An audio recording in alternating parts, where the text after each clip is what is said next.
Do we have a quorum? Yes. Oh, I'm muted. Yes, we do, Brian. This conference will now be recorded. Thank you, Lindsay. And Mayor Woodbury sent his regrets. He's not able to attend today's meeting, so he's asked me to take the chair. Is there any, so I'll call the meeting to order. Is there any open forum presentations this morning, Lindsay? None received. Okay, thank you very much. Can I have a I don't have the list of movers and seconders here in front of me, so Lindsay's going to have to help me in that respect. But we have a motion to confirm the agenda. Yeah, moved by Councillor Shearson, seconded by Councillor Shipston. Okay, thank you. Any discussion? Anyone opposed to that motion? Okay, that is carried. Thank you. Is there any declaration of pecuniary interest regarding any item on the agenda? Hearing none, if one should arise during the course of the meeting, feel free to declare it at that time. Declarations and presentations. This morning I want to welcome Jennifer Stevens. She is the General Manager of the Saugeen Valley Conservation Authority. Welcome, Jennifer, and the floor is yours. Thank you very much. I'll just wait for my presentation to come up.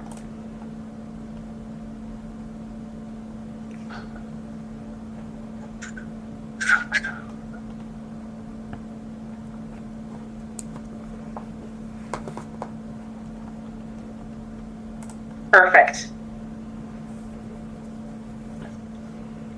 Jennifer, just before you start, would you prefer people to jump in with questions as we go, or would you rather wait till the end of your presentation?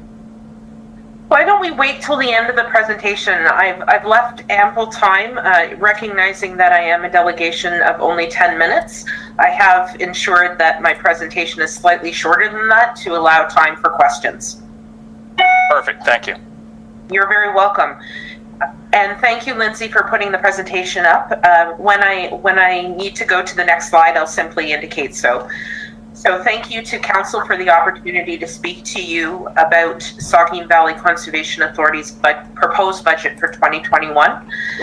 With the impact of COVID-19 being felt by the public, government, and businesses, every effort was made to keep the increase to the municipal levy low. This draft budget actually provides for a municipal increase of 1.6% over the 2020 levy and represents a dollar increase of $27,570.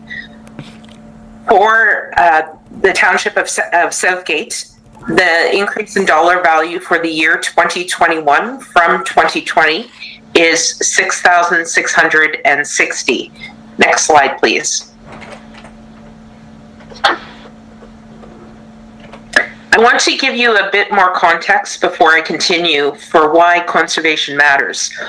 Our story of conservation begins in the rural watersheds of Ontario, where deforestation for agricultural land uses led to erosion, allowing runoff and flooding as well as drought.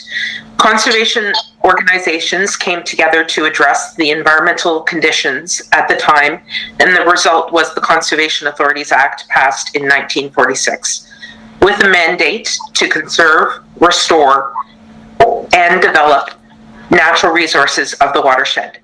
After the most famous hurricane in Canadian history, Hurricane Hazel, the Conservation Authorities Act was amended to include powers to control waters to prevent floods or pollution. Next slide, please. The key to conservation authorities being able to do our work is the watershed focus. It transcends municipal boundaries and potentially different opinions. This makes us a unique entity in Ontario. Good land management equals good water management, and one cannot happen without the other. Next slide, please. Among other responsibilities, the purpose of the Flood Forecasting and Warning Program is to provide timely and appropriate flood forecasting and warning for watershed residents, municipalities, and the media. Revenue sources for this department are budgeted to be from the general levy at 80% and from a provincial grant of 20%. Next slide, please. Our water quality department collects and interprets knowledge about groundwater, surface water, and aquatic ecology within the Saugeen Valley Conservation Authority jurisdiction. This department is fully funded by municipal levy, and we expect no increases to the budget in 2021. Next slide, please.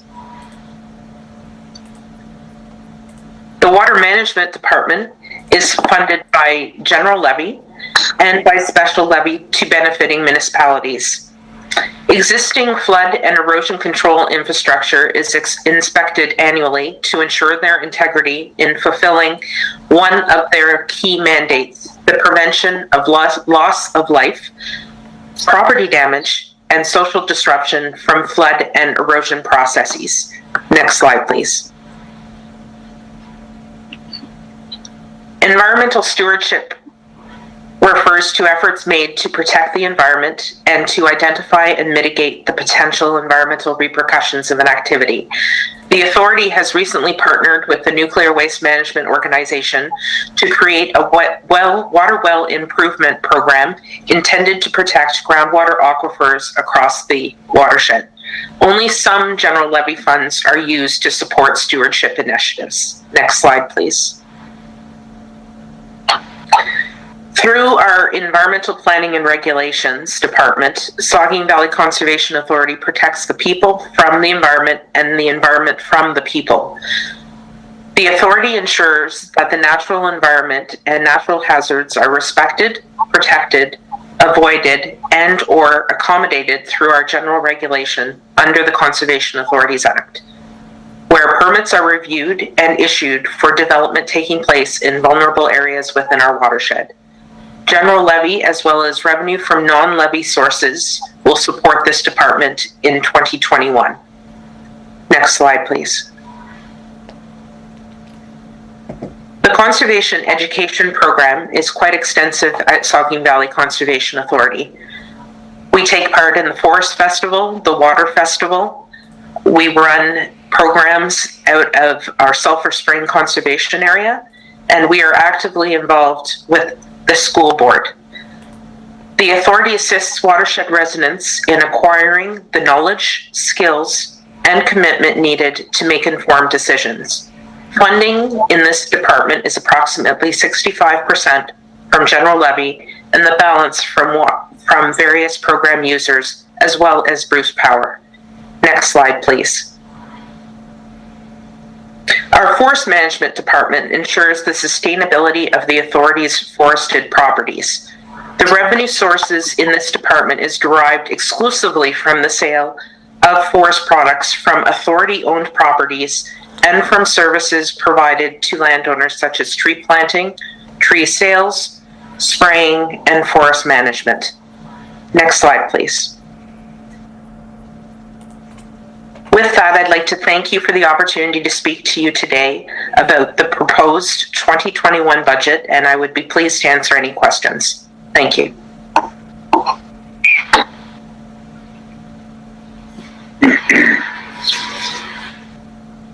Very good. Thank you, Jennifer, for your presentation. I guess the first thing, Madam Clerk, we need to do is put the motion on the table to receive the presentation. The mover and seconder are? Councillor Rice and Councillor Frew. Okay, so the motion is now on the table. Is there any questions on Jennifer's presentation? Martin, go ahead. Good afternoon, Jennifer. Excuse me. As far as the budget goes, by the way, I've always been involved with conservation and maybe not in an official role, but I've always been out there and I know the importance of what you do. So congratulations to you and other conservation authorities, because you are all about, you're mandated into being because of Hurricane Hazel and protect against the 100-year storms that seem to be coming every 5 years. So keep up the good work. As far as the budget goes, I'm looking at the budget, and it says there's a change in assessment, and it's 9.8%. Is that because of all the development going on in Southgate?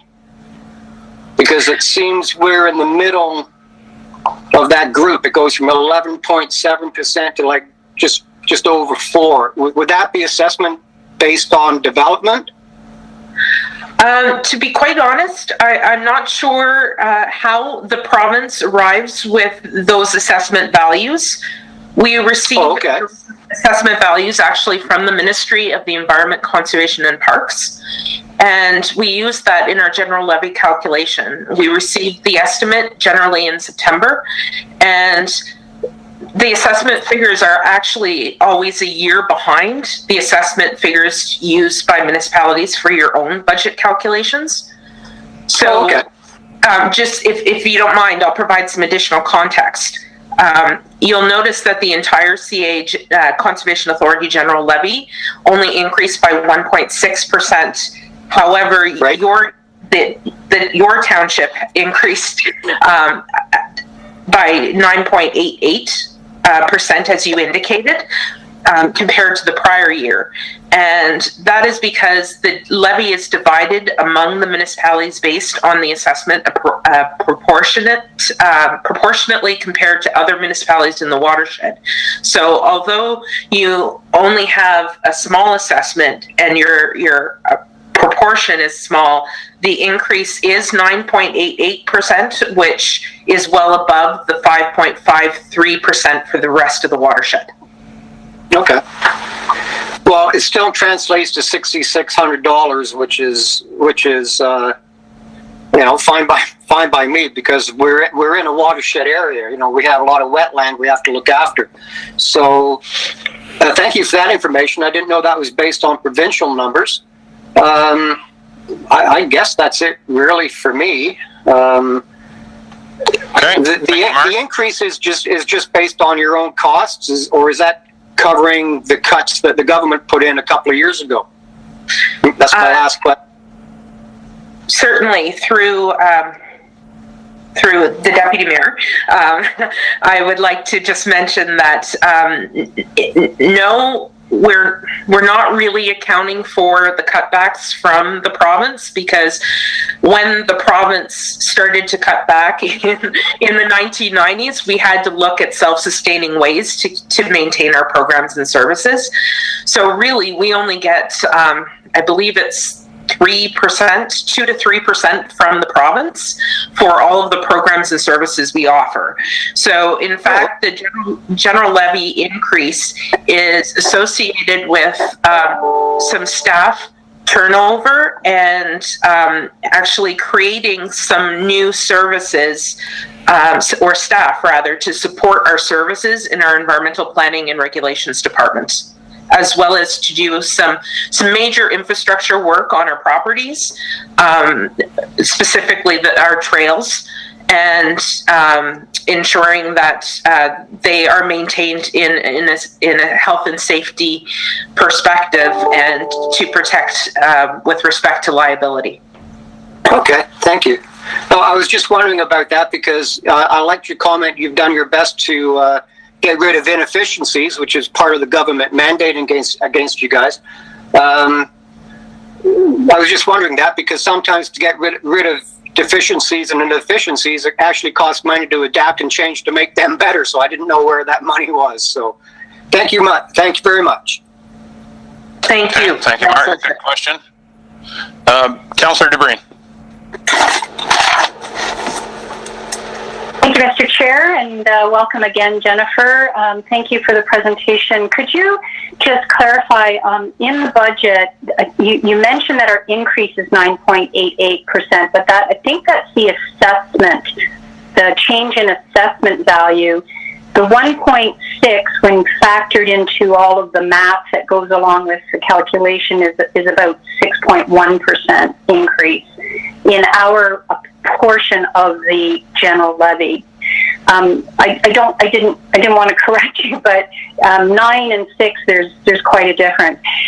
But that's why when the authority established a 1.6 increase, it's different throughout the watershed based on the calculation of assessment and apportionment.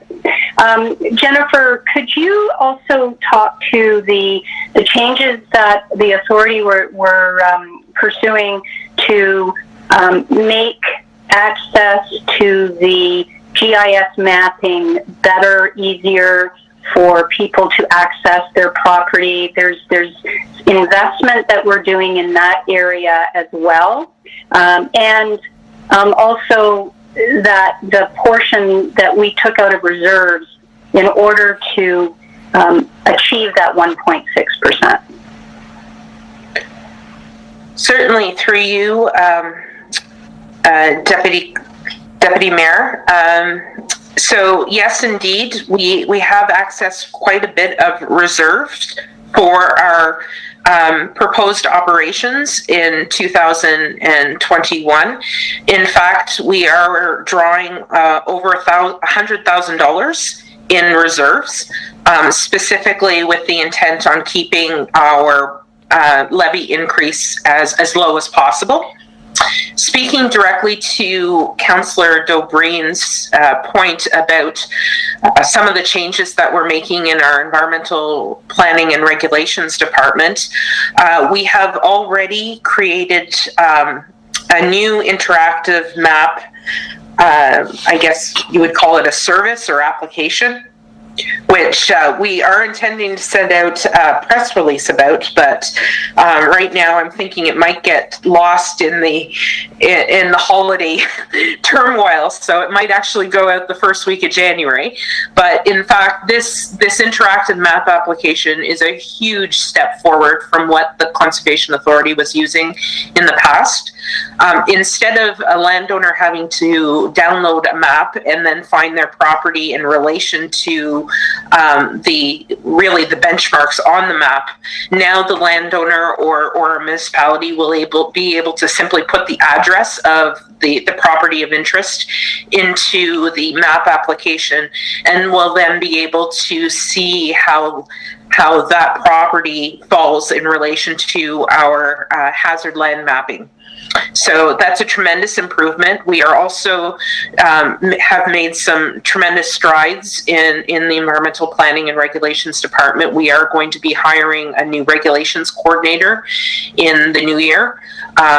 We are also looking to retain technical staff that will be able to support our planners and our regulations officers in some of the review that they're doing, so that will be expedited.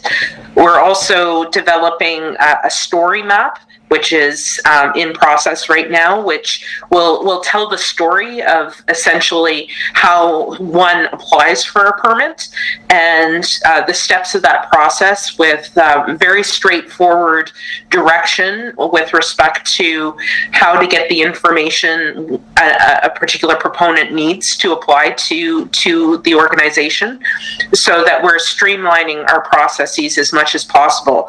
Of course, the red herring in this whole process is, of course, that the Conservation Authorities Act has been amended. And although the Act has been amended and has been passed, the enabling regulations, which outline how to operationalize the Act itself, have not been released. They've still yet to be released.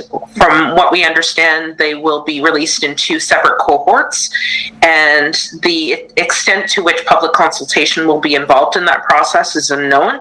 So depending on the timing of those regulations and the length at which public consultation takes place, it might take some considerable time to get those regulations in place. And of course, that will then impact how we do our operations, because there are quite a bit of provisions in the new Conservation Authorities Act which will affect our processes, particularly in our planning and regulations department. Thank you. Thank you. Any other questions for Jennifer? Okay, not hearing any. Thank you, Jennifer, very much for your presentation. We appreciate the time to share with us. And so the motion to... Sorry, go ahead. And thank you to you as well. And I appreciate you putting me at the beginning of the genre so that I can move on to my next engagement. You're very welcome. Thank you very much. So the motion is to resolve to receive the presentation as information.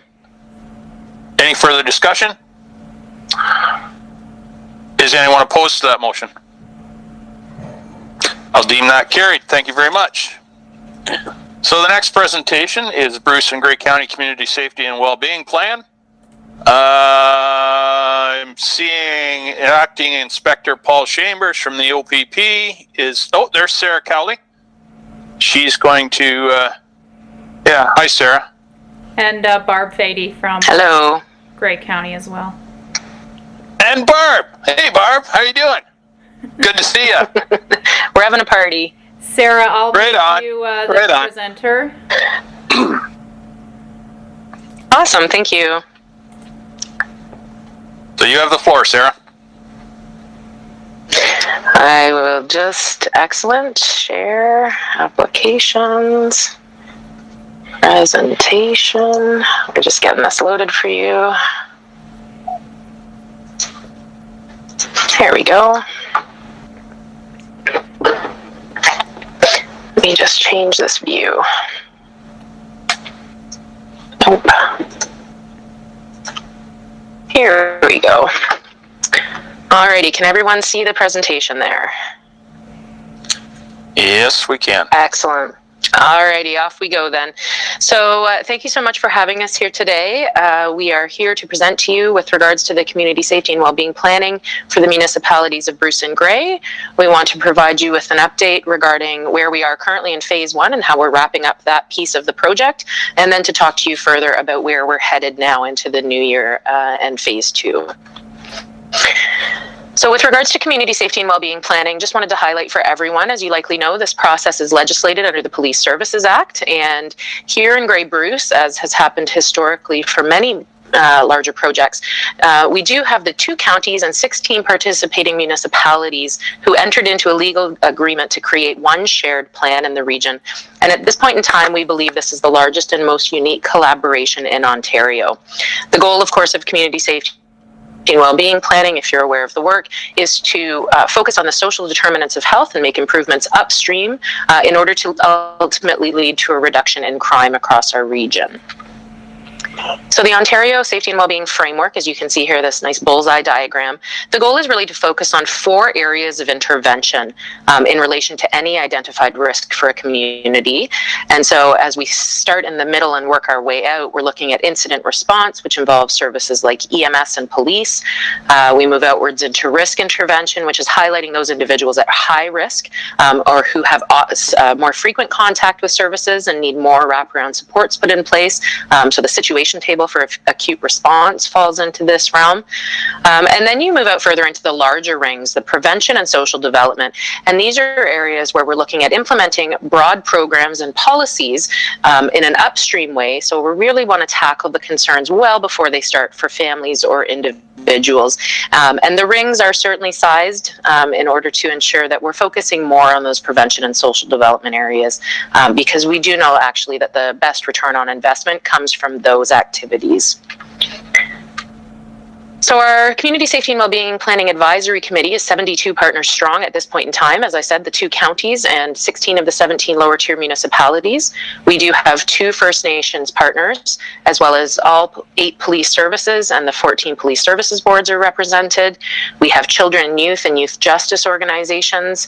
We have the 3 school boards and Georgian College. And then we have a variety of community, social, health, and mental health services from across the region. And because the goal of this planning is to assist in collaboration, enhancing collaboration and coordination of services and work already being done in the community, we also have 6 community committees and collaboratives represented at our advisory committee as well in order to make sure we're looping in all of the good work. So I did want to highlight for you that the creation of our plan did require that we have public consultation, that is within the legislation, and that almost 2,000 residents took part from across Bruce and Grey in our community engagement survey that we launched February 1st of this year. It ran for 7 weeks and closed on March 22nd, which was just a week later after all the restrictions came down for COVID. So we really see this survey as providing us with a pre-COVID snapshot in time related to resident perceptions of safety and well-being. To give you the context for this, Halton region was a pilot project community for this work a few years ago, and when they did their first community engagement, they had just over 500 people participate in the public consultation. So they have 3.5 times the population that we do in Bruce and Grey, and we had 3.5 times the responses from our community members. So Bruce and Grey is very engaged in this work. I also wanted to highlight that we do have an epidemiologist participating in this work. So she assisted with the work around the engagement survey data. And she's also creating, alongside this plan, we're working on an indicator report of local data, which I'll talk about in a couple minutes. Also wanted to share with you that we've remained extremely connected and have gotten a number of resources and support from the Canadian Municipal Network on Crime Prevention, who are working on this safety and wellbeing work across Canada, as well as, of course, that Halton Region Collaborative, and then the Ontario Municipal Social Services Association, who have a working group of coordinators for the safety and wellbeing work in Ontario. And so that keeps me very well connected with our border communities and counties and the coordinators who are driving this work forward for those locations. From our timeline, you can see that we had a project kickoff last September. We did have a slight pause March into April, and of course, we're still dealing with the impacts of the COVID-19 pandemic across our communities. But because we had such great engagement and had really driven the work forward early in the year, we have been able to move forward with our plan, despite the fact that the government has delayed the deadline for plan presentation. So originally, all municipalities needed to have a plan posted and approved by January 1st of 2021, and that deadline has now been extended, but we have continued to drive this work forward because we had such great engagement, both from the residents and from partners at the advisory committee table. This is the model that we have been functioning under. It tells you who the players are, the different parties and the different steps we've taken, and just wanted to highlight for you now as we move into phase 2, we are really looking at those action tables at this point in time. So within each priority area of risk that I'll be sharing with you, we are moving forward to identify or form an action table for each area to really bring that subject matter expertise to the table, so that we can look at detailed actions really driven by the data and then evaluate outcomes and impacts. And this will, of course, be supported by the coordinator for this project and the committees and participating organizations. So when we originally created this plan, we thought we might have 3 top areas of risk for the region, but as we dove into the information and resident perceptions, we really found that the top 5 are so intrinsically linked and actually were really, really close together in the resident perceptions. So we felt we really needed to begin work in each of the 5 areas. So priority risk area 1 is addiction and substance use. And when we look at this and start to plan our detailed action plan for the area, the key indicators or concerns we'll be exploring are that regular heavy drinking remains a known issue in our community, with self-reported use in Bruce and Grey continuing to track higher than Ontario. We know that over half of the emergency department visits in our region are linked to alcohol, and there's been a 2.5 to 3 times increase for opioid-related visits. We know that school-age students are using more alcohol and cannabis. Although the alcohol trending we still have, we're working on the trending regarding cannabis use because the legalization of cannabis in October 28 has skewed the data slightly. So we are building that repository since that point. We also know that addiction and substance use is the cause of increasing hospitalization and death in this region. Priority risk area 2, mental health, very well linked with priority risk area 1. The areas we will need to look at are that self-rated mental health indicators show still approximately 20% of our residents are experiencing a lot of stress, and 15% report they're seeking help for mental health issues. We know that more than 30% of students in grades 7 to 12 say they are experiencing moderate to severe psychological distress, and a third of those want to talk to someone but don't know where to turn. We know that we've seen an increase in both EMS and police service calls in the region. and that 211 calls have also increased related to mental health. And we know that we've seen a tripling in the emergency department visit rates among young females for self-harm reasons, and that Bruce and Grey males aged 25 to 44 years continue to have higher hospitalizations and death by suicide than the rest of Ontario. When we look at priority risk area 3, which is crime prevention, we are working, of course, we've got lots of data from the 4 local police services and the 4 OPP detachments, and are analyzing the calls for service in each of those areas. But what we do know across the region, where we're able to compare across the region, we see that criminal court cases show trends are increasing over time for most offenses. So we saw a 17 to 27% increase from 2017 to 2019 for most offenses. And we also found that although assault injuries are comparable to Ontario rates, here in Bruce and Grey, the rates of emergency department visits due to assault is higher than the Ontario rate. So this is something we'll want to explore further. For priority risk area 4, housing and homelessness, we know that compared to Ontario and the rest of Canada, our region has more owned dwellings and far fewer rental dwellings, and that some areas have more subsidized housing. We also know that over 15% of homeowners and almost 50% of renters in Bruce and Grey spend more than 30% of their monthly income on shelter costs, and this is the threshold for affordability of shelter. And this is a situation that leaves many only 1 to 2 paychecks away from not being able to pay for their shelter, to having a situation of potential homelessness.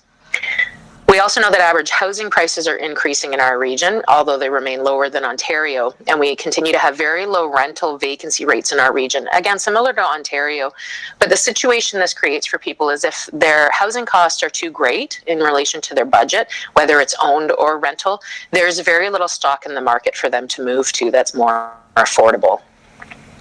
We also know that seasonal housing numbers are high in North Bruce Peninsula, Town of the Blue Mountains, and South Bruce Peninsula. And we know that housing waitlists are increasing, as are calls to 211 for housing issues. When we look at priority risk area 5, poverty and income, we see that median household incomes in our region are lower than Ontario, and these are the lowest in Owen Sound, Hanover, and South Bruce Peninsula. And the data also shows us that still approximately 20% of children in our region live in poverty. This is the highest in Huron-Kinloss at 30%, followed closely by Chatsworth, Owen Sound, Southgate, and Erin-Elderslie, which are all approximately 25%. Correlated to this, we see trends from various organizations showing increasing need for support, such as Ontario Works, Ontario Disability Program, the United Way Backpack Program, and their Utility Assistance Program. And we know that 211 calls are on the rise for food and meals and utility concerns. In addition, related to those residents who spend more than 30% of their income on housing, 5% report in the past year they had not paid their rent or mortgage on time. 18% report not paying other bills on time, and 9% ate less because they didn't have enough money to buy food. So when we look at all of these systemic, really complex issues, we know that we really want to focus on those local solutions and the collective impact we can have across sectors. That is the point of community safety and wellbeing planning, and why it's legislated that more that sectors than just police services or health services or social services come to the table. So we really want to focus on the collective planning across sectors and between those collaborative committees and organizations to ensure that our responses and actions are system-based, and that we tie those actions to project outcomes that we can then evaluate. So the goal here is to leverage the good work. We have lots of good work happening across Bruce and Grey, but we want to enhance the collaboration and coordination of that work, and also help keep the communities aware of what's happening, so that they can connect with the right people when they have questions or concerns.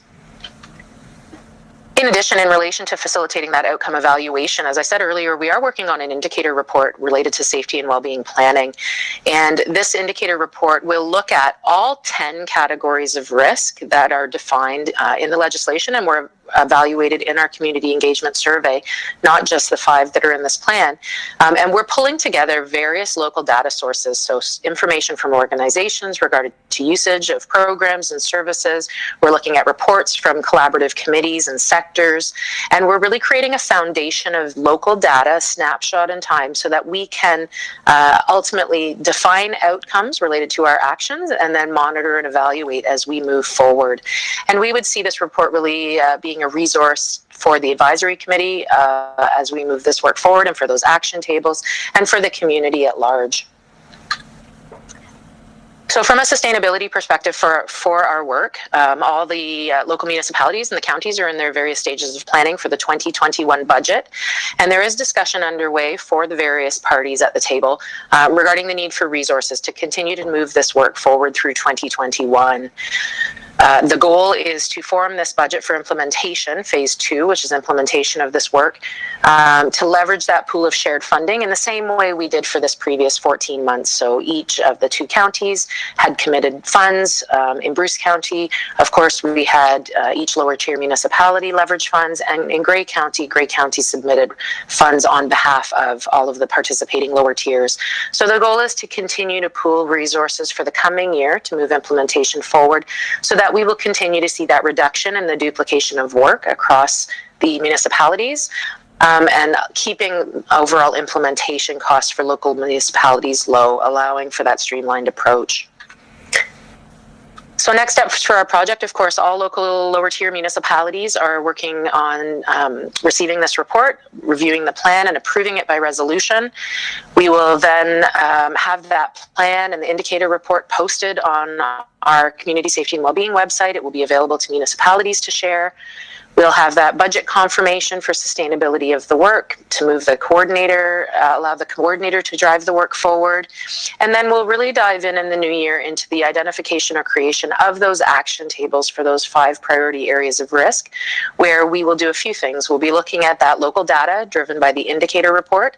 We'll look at further community engagement, both through another round of the community engagement survey, as well as through whatever face-to-face means or virtual means we're able to do in communities, and we'll be developing those detailed action plans.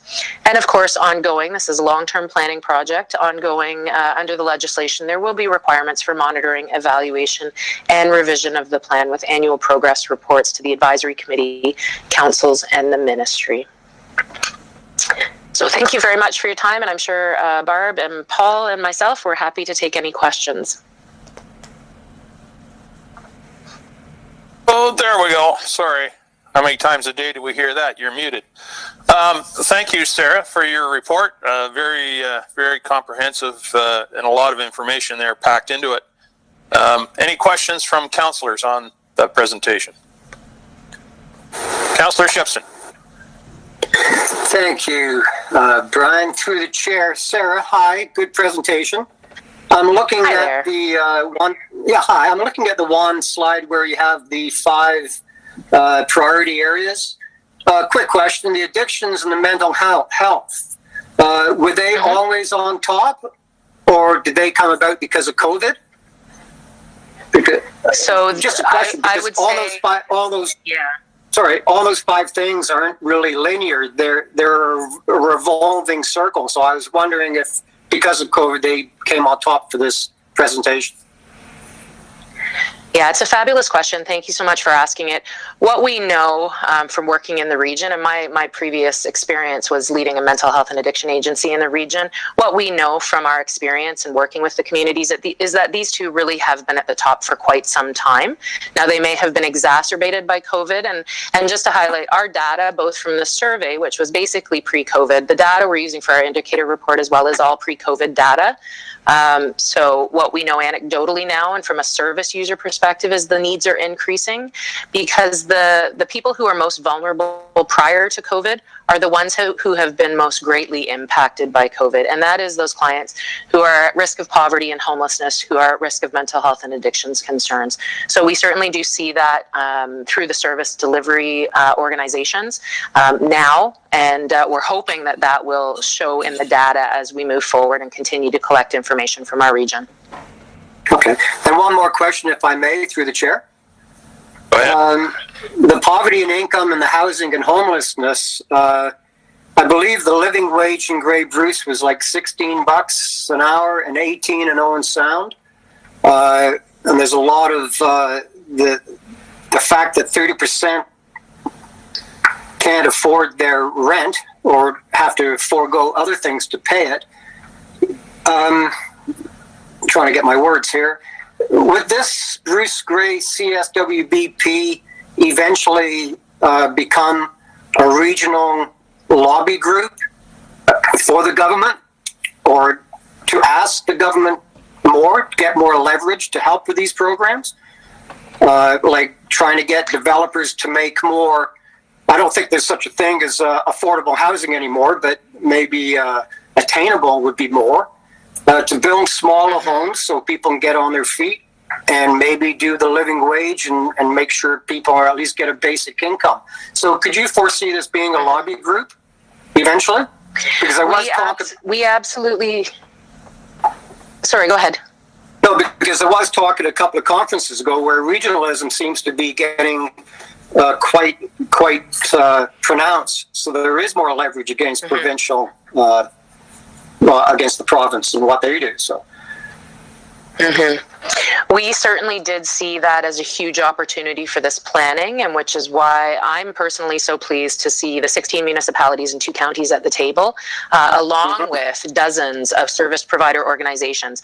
I would tell you, we know that the sectors that need to be delivering the most supports right now, those mental health and addictions, housing and homelessness, poverty and income, they are sectors that have been underfunded for decades. And I think there is strength in numbers here as we move forward with planning to have all the sectors at the table, partners at the table, agency leaders at the table, and municipal and county planners at the table saying, this is what we need. These are the gaps, and this is what our region needs in order to make it safer and to make sure our residents are healthier.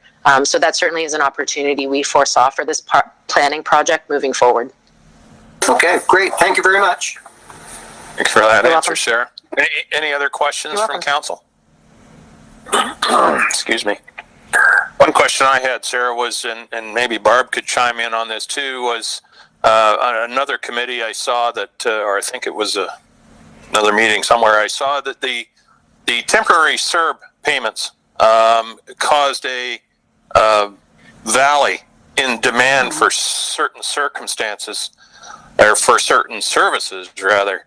And I'm wondering, is a guaranteed income something that you see would have an impact on some of the issues that you're seeing through this committee? So I don't know, Absolutely. Barb or Sarah wants to take a run at that. Sure, I can. Can you hear me all right? Yep, just Yes, fine. Okay. Great, thank you. Thanks for inviting us today as well. I can't stress enough what an artificial floor we're experiencing right now with the CERB payments that have gone out at $2,000 a month from the feds, and yet a single person in receipt of social assistance is allocated $733. So if you can imagine the difference of what that would make on a single person's life when we know what rent payments are. Sarah's just gone through that information. You guys know what the challenges are to finding housing, let alone affordable housing, let alone attainable housing. So there's just almost a 0% vacancy rate. People are staying in unsafe housing because there isn't any alternatives. People are staying in domestic violence situations because there's little to any alternative for those folks as well. So having a guaranteed income would definitely provide stability and allow for you to focus on more than just survival of the moment. People can't plan when they don't know where the next meal's coming from, or how they're going to pay their bills, or how to allocate the meager funds that they do have. It affects that whole hierarchy of needs. If your basic needs aren't met, you can't allocate any additional brain power. You can't allocate any additional hopes or desires or any function to anything else other than trying to survive in its crisis.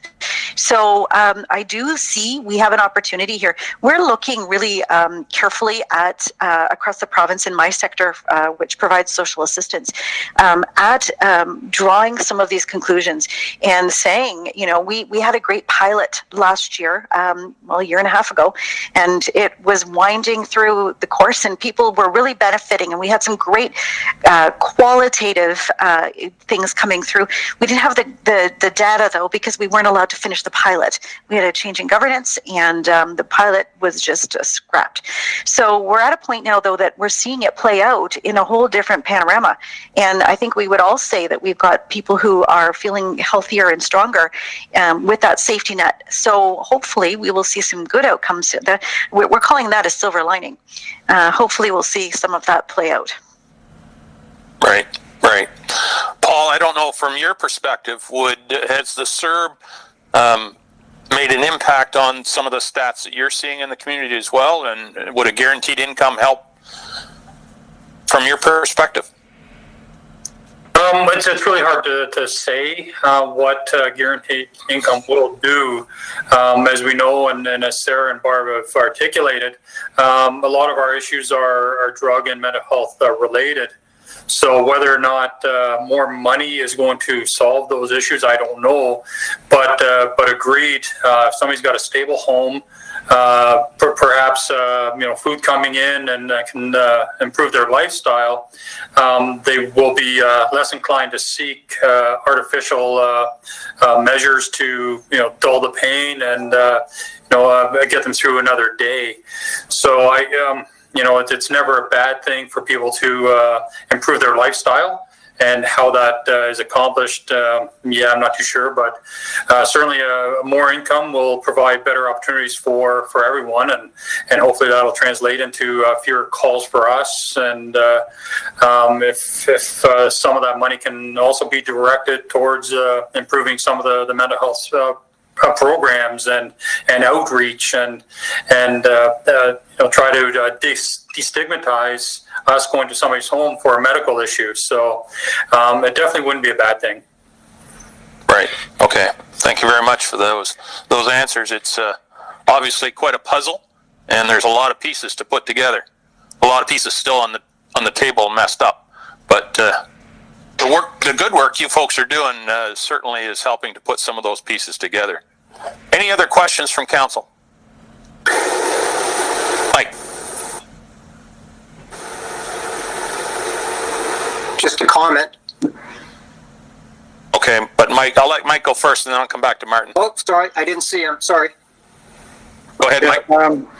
As a father of a child that needs a lot of the services that you guys are offering, I can see where this program needs to go, and I'm all for it. Writing checks and just sending checks to these guys is definitely not the right answer, because that money is not going to the right person. It's going the wrong way. To make sure that they have food and housing and stuff is more important to me. And then trying to correct their behavior is more the thing that needs to be done. The mental health, the addiction's there, the mental health is there, but it all ties together. And just to give money to one person or this or that, they need to have a life coach. As a parent, we can't always make things perfect, but when you got 3 kids and you got 2 that are fine and 1 that's not, you kind of wonder, how did this one fall through the loophole? But, I see the money that goes to him and the stuff, it just doesn't seem right, but I think the program, you look at those private institutes, they want $40,000, $50,000 for him to go to an addiction place. Well, $50,000 for a person to go there for 6 months is ridiculous. Like, that's the reason why I think these kids fall back the other way, because there's nobody there as a life coach. Is what they need is a life coach to show them, somewhere someone's not connecting. And I think this program, once you get it there, it's what we're gonna need. But we need to look after everybody. It makes your jobs easier for the 3 of you guys too. That if one's involved, most likely the police is going to be involved, and then the other one's going to be involved. So if there's a way that we can make this thing work, as I said, I'm all for it. So let's keep going. We're going in the right direction anyway. Thanks, Mike. Martin. Thank you. Michael just echoed what I was going to say in my comment. When I first read it a few months ago or last year, and then reread this presentation, the first thing that hit me was how proactive it is to not send the police or the paramedics to a situation that's already happened. This is about preventing that situation from happening. So I love the fact, and I agree with Michael wholeheartedly, it's proactive. And the basic income, I think that is something that's eventually going to come. There might be a pushback from a lot of people, but when you look at it, if it's a basic income it's not going to cost any more because you're going to get rid of other agencies, or they'll be blended into one. So you might not have Ontario Works or anything because there'll be no need for it. There could be savings doing guaranteed income. That's just a comment. It sees how well this has to be played out, but it's certainly things to think about. Very good. Thanks, Martin. No problem. So, last call. Any more questions from council? Seeing none, I don't think we introduced the motion to receive this yet. Did I, Lindsay? No. No. So, the mover and seconder is? Councillor Dobreen and Councillor Shearson. Okay. Be it resolved that council receive the Grey and Bruce County Community Safety and Wellbeing Plan presentation for information. Any further discussion? Anyone opposed to this motion? Hearing none, I'll declare that carried. And thanks again very much to our presenters this morning. I appreciated your time and your answers. You're very nice welcome. day. Thank you for having Merry us. Christmas to you. You too. Merry Christmas to you all. You too. Take care. Thank you. Thank you. Okay, moving along with our agenda, the next item is the adoption of the minutes. The mover and seconder is? Shipston and Frew. Thank you. Be it resolved that council approve the minutes from the December 2 council meeting and the closed session meeting of the same day. And the special council meeting held on December 9. Any errors or omission or any discussion on those minutes? Hearing none, is anyone opposed? That is carried. Thank you very much. So, moving on to reports of municipal officers. Fire Chief Malnick is here, I believe. I don't see him yet, but he's probably on the line somewhere. There he is, in the flesh. And the chair's moving, so I know it's not just a cutout of him. He's actually there and smiling. Good morning, Derek, or good afternoon, Derek. Good to have you. The floor is yours, sir. Oh, wait, I got to move this motion first. Sorry, the clerk's always...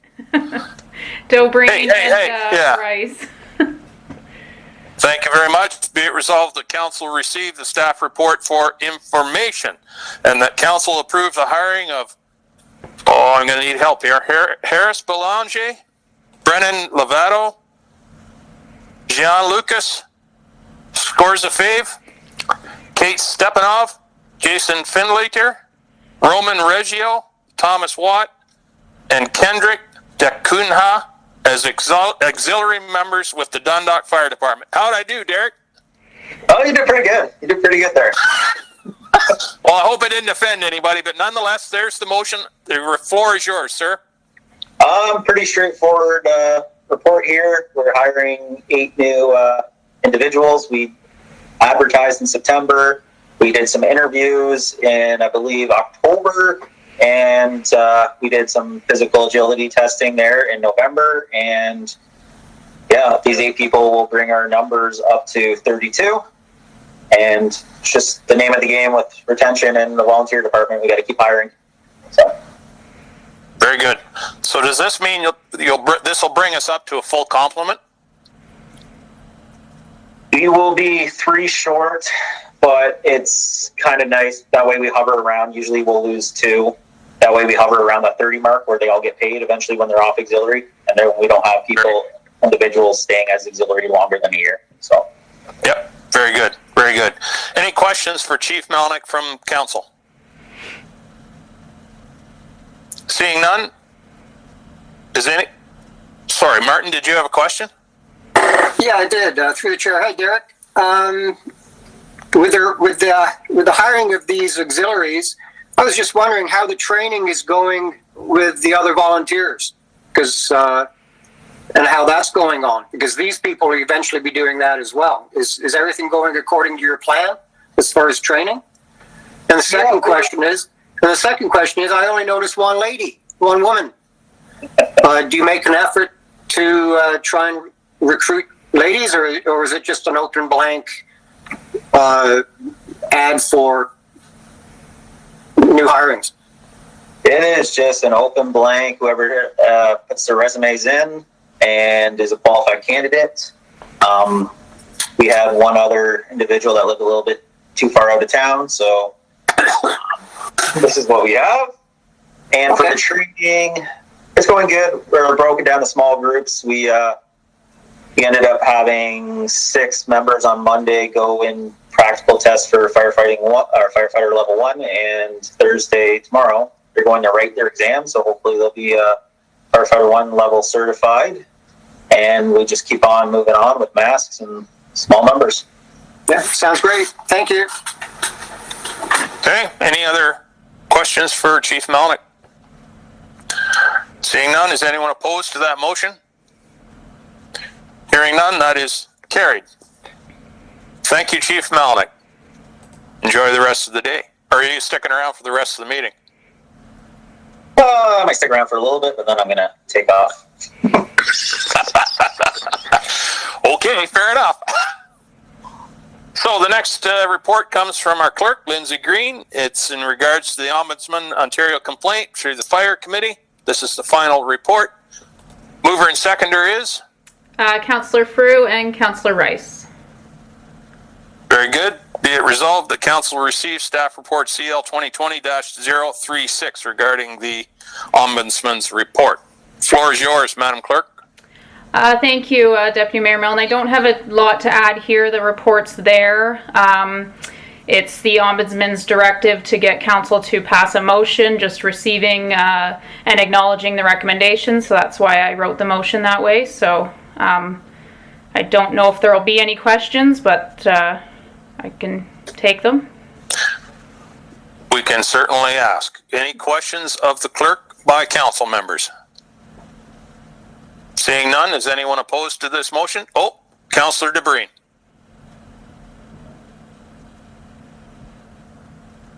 Yes, thank you, Mr. Chair. Through you to Lindsay, the recommendations are relatively generic. Of course, we should always follow procedure bylaw. What in your opinion, should we be doing by acknowledging the recommendations of the Ombudsman? What will we be doing to step up our adherence to procedure? I think just making sure that each member's aware of it. I mean, I don't think we need to make changes to our procedural bylaw. I think the half an hour start is fair, like that shouldn't change, so we just need to be more aware of it. I myself, whoever's the secretary or the clerk at the meeting, to be more aware of it as well. So I think just taking what they said and just acknowledging that is enough, in my opinion. Go ahead, Councillor DeBreen. The only other question I have is the Ombudsman refers to, in his point number 32, about speaking about identifiable individuals and their personal circumstances and going to recruit them. Would that not be something that should have been done in a closed session? From talking about people and their circumstances, and then also the hiring process, if we go out and we advertise for positions, if any of those people who might have been mentioned in that process had been hired or not hired, does that open us up to being critiqued for our hiring process?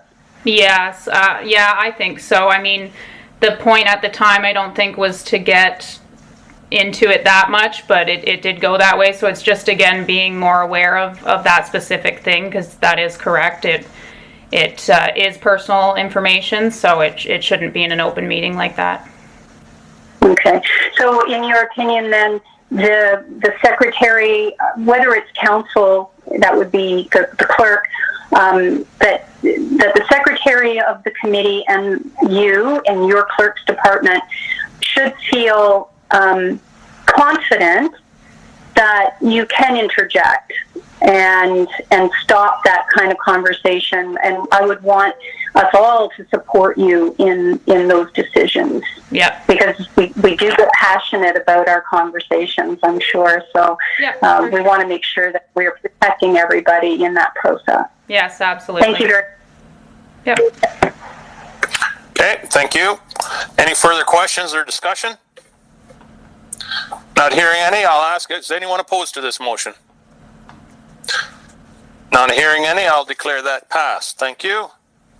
The next report is yours as well, Madam Clerk. The mover and seconder are? Shearson and Dobreen. Thank you. That is be it resolved that Council receive report CL 2020-037 regarding adoption of the Community Safety and Wellbeing Plan with the County of Grey, County of Bruce, and participating lower tier municipalities. Floor is yours, Madam Clerk. Thank you. So not a whole lot to add here either. Obviously, we just heard from them. They had a great presentation. So this is just formally to pass the motion and then approve the bylaw as well following this report, just to approve the plan. I touched base with Sarah ahead of the meeting, and she thought this was the best option as the plan is final now. So we figured we'd get this done at the same meeting. Absolutely. Any discussion or questions of the clerk regarding this report? Seeing none, I will ask if anyone is opposed to this motion. Hearing none, I'll declare that approved. The next item is the bylaw to adopt the Community Safety and Wellbeing Plan, and it is a bylaw, so I'll let the clerk do the recorded vote. So the motion was moved by Shipston and Shearson. Oops, forgot that. Sorry. That's okay. So recorded vote for the bylaw. Councillor Rice? Yes. Councillor Shipston? Yes. Mayor Woodbury is absent. Councillor Shearson? Yes. Deputy Mayor Milne? Yay. Councillor Dobreen? Yes. Councillor Frew? Yes. By a vote of 6-0, that's carried. Thank you, Madam Clerk. Next item on the agenda is Public Works Manager. He has a couple reports here. The first is to deal with the electronic waste collection and recycling agreement. The mover and seconder are? Frew and Rice. Thank you. And again, that is to resolve that Council receive the staff report for 2020-060 for information regarding electronic waste collection recycling agreement. Mr. Ellis, good afternoon to you, sir. The floor is yours. Good people. This is just an agreement to continue the services with our provider currently, with the wind down of the program and it transitioning. So we did speak with another provider. They had some higher costing, but less products that they would take. So it meant more going to landfill. So we felt the cost outweighed the benefit of diversion. Okay, thank you, Jim. Any questions of Jim regarding that report? Hearing none, I'll call the question. Is any councillor opposed to this motion? Hearing none, I'll declare that carried. Thank you. Jim, your next report is, first we need the mover and seconder. Shearson and Dobreen.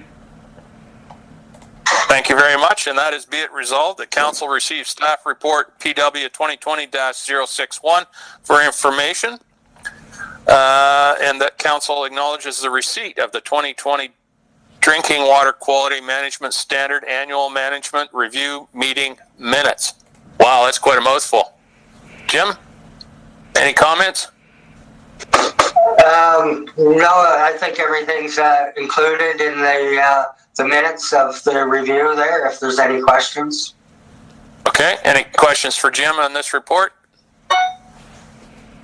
Jim, the only question I have is regarding there's the perennial issue of sodium. Is that, and I know it's always floating just below the horizon, whether it triggers something, but in your mind, because we're using more water in our water system in Dundalk, is that particular issue getting worse or better in your mind?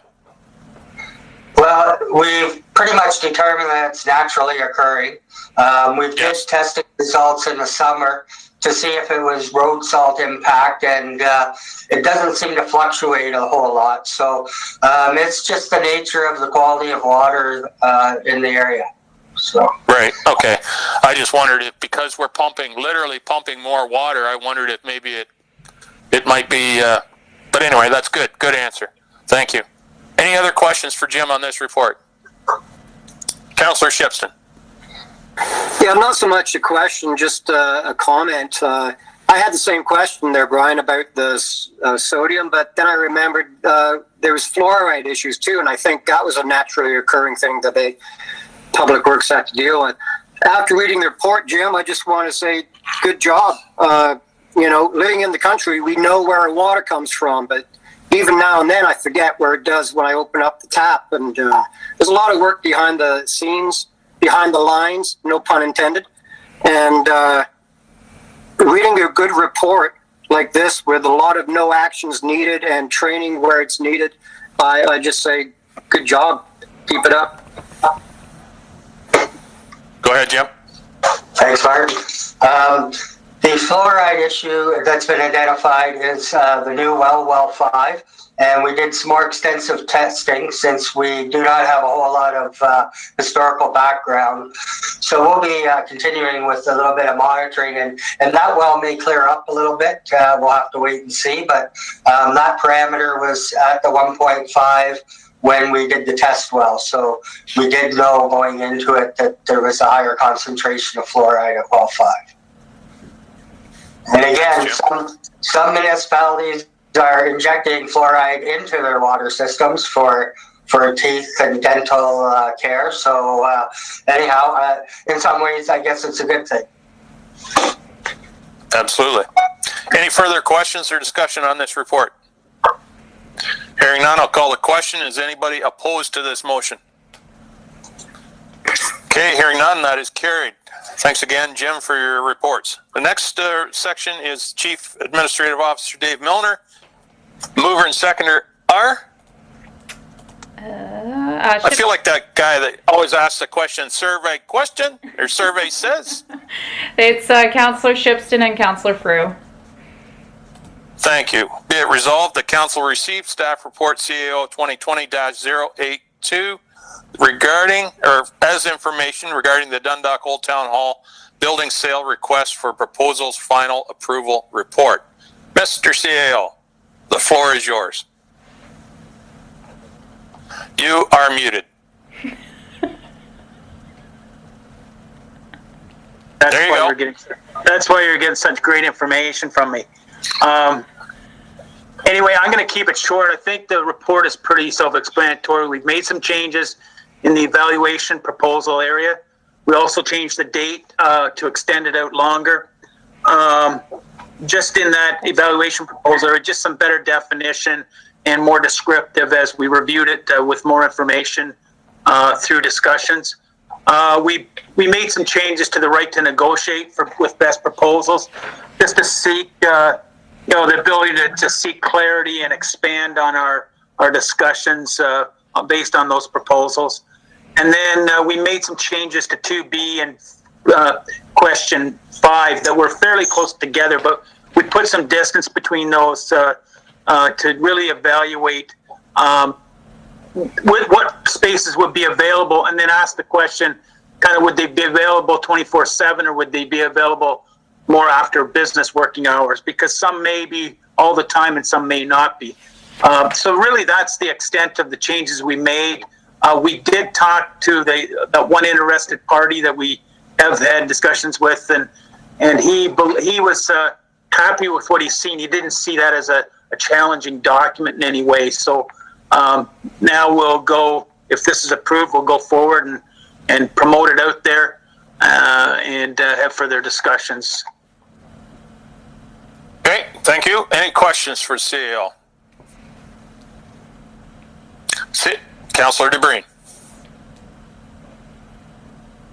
Through you, Mr. Chair. Next. Yep. Hi, Dave. Thanks very much. The resolution indicates that we would advertise this or release this RFP early January. Thank you for extending the closing date. The original proposal was to release it by January 11th. I'm not comfortable with what the definition of early is.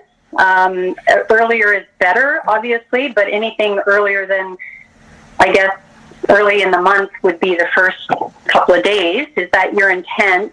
And could we be more specific? Because even if we were to release it as originally planned on January 11th, that's still 5 weeks to prepare. I mean, it's...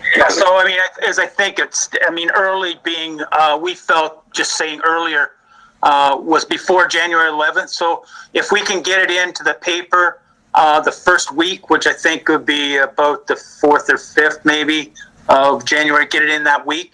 And then, but we would put it in the hands of, we've had 2 calls now, and we'll put it in the hands of those 2 people almost immediately and advertise it thereafter.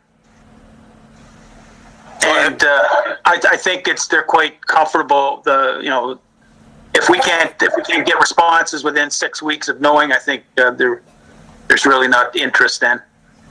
Follow up, Councillor DeBreen. Yes, please. Thank you.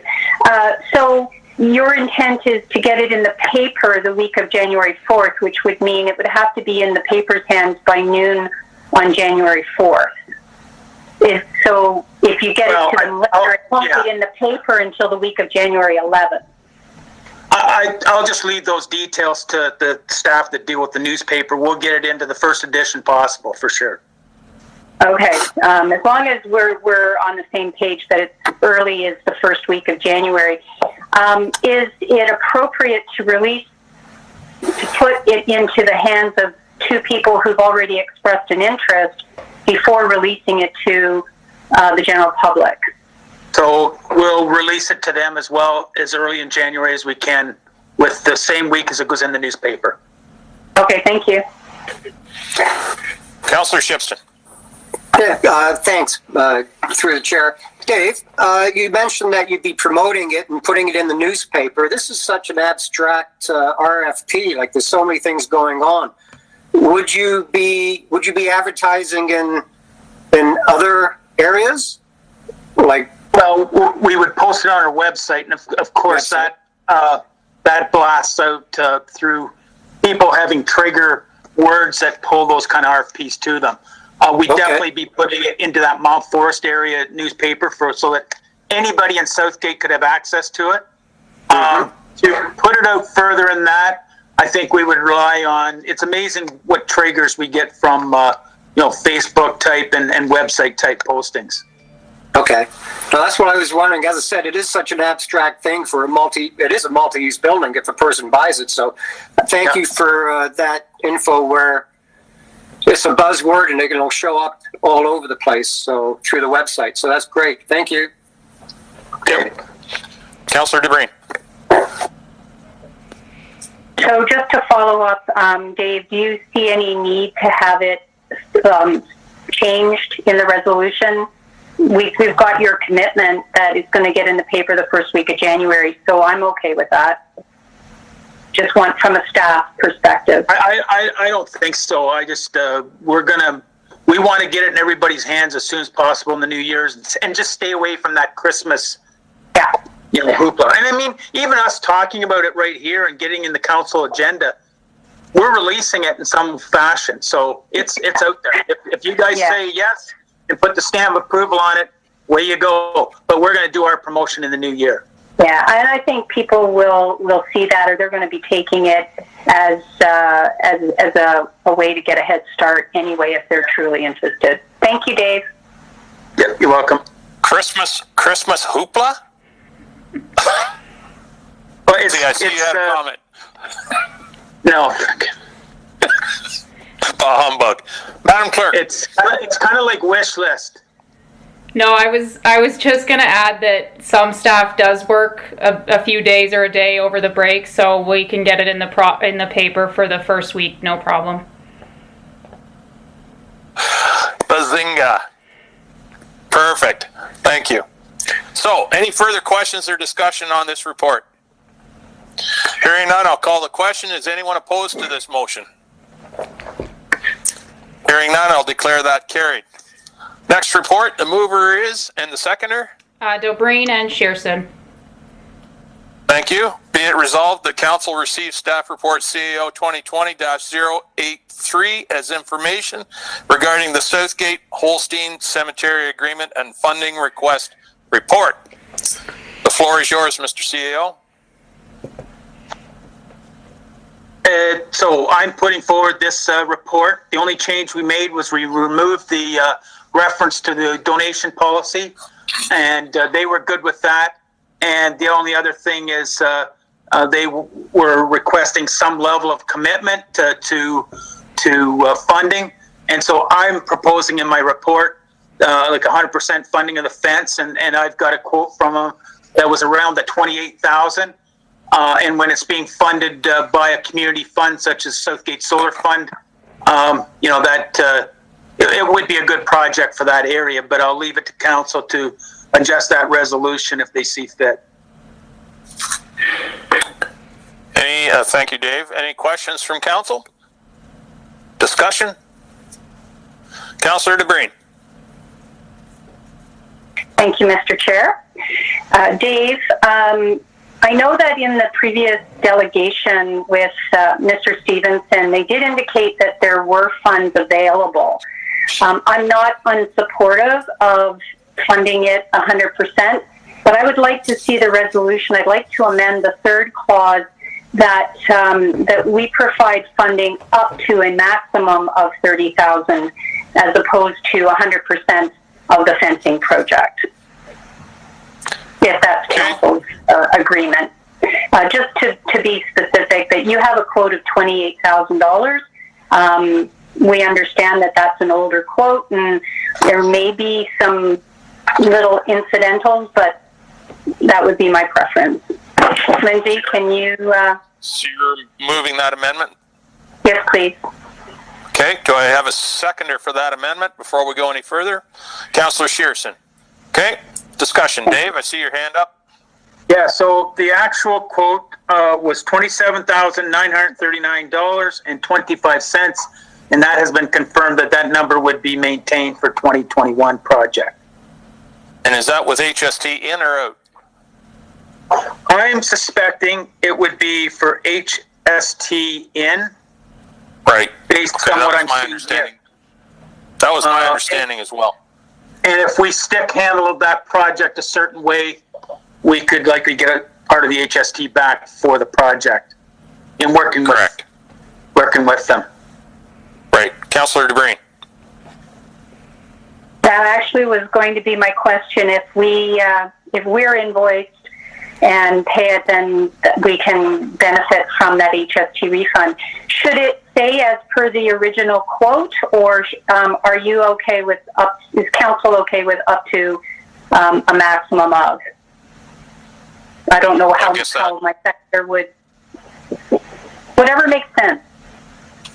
I would think the upset limit would probably be the best route to go, because then it's clear to everybody where the top of the sheet is, but I'll defer to the mover and seconder how they want their amendment to read.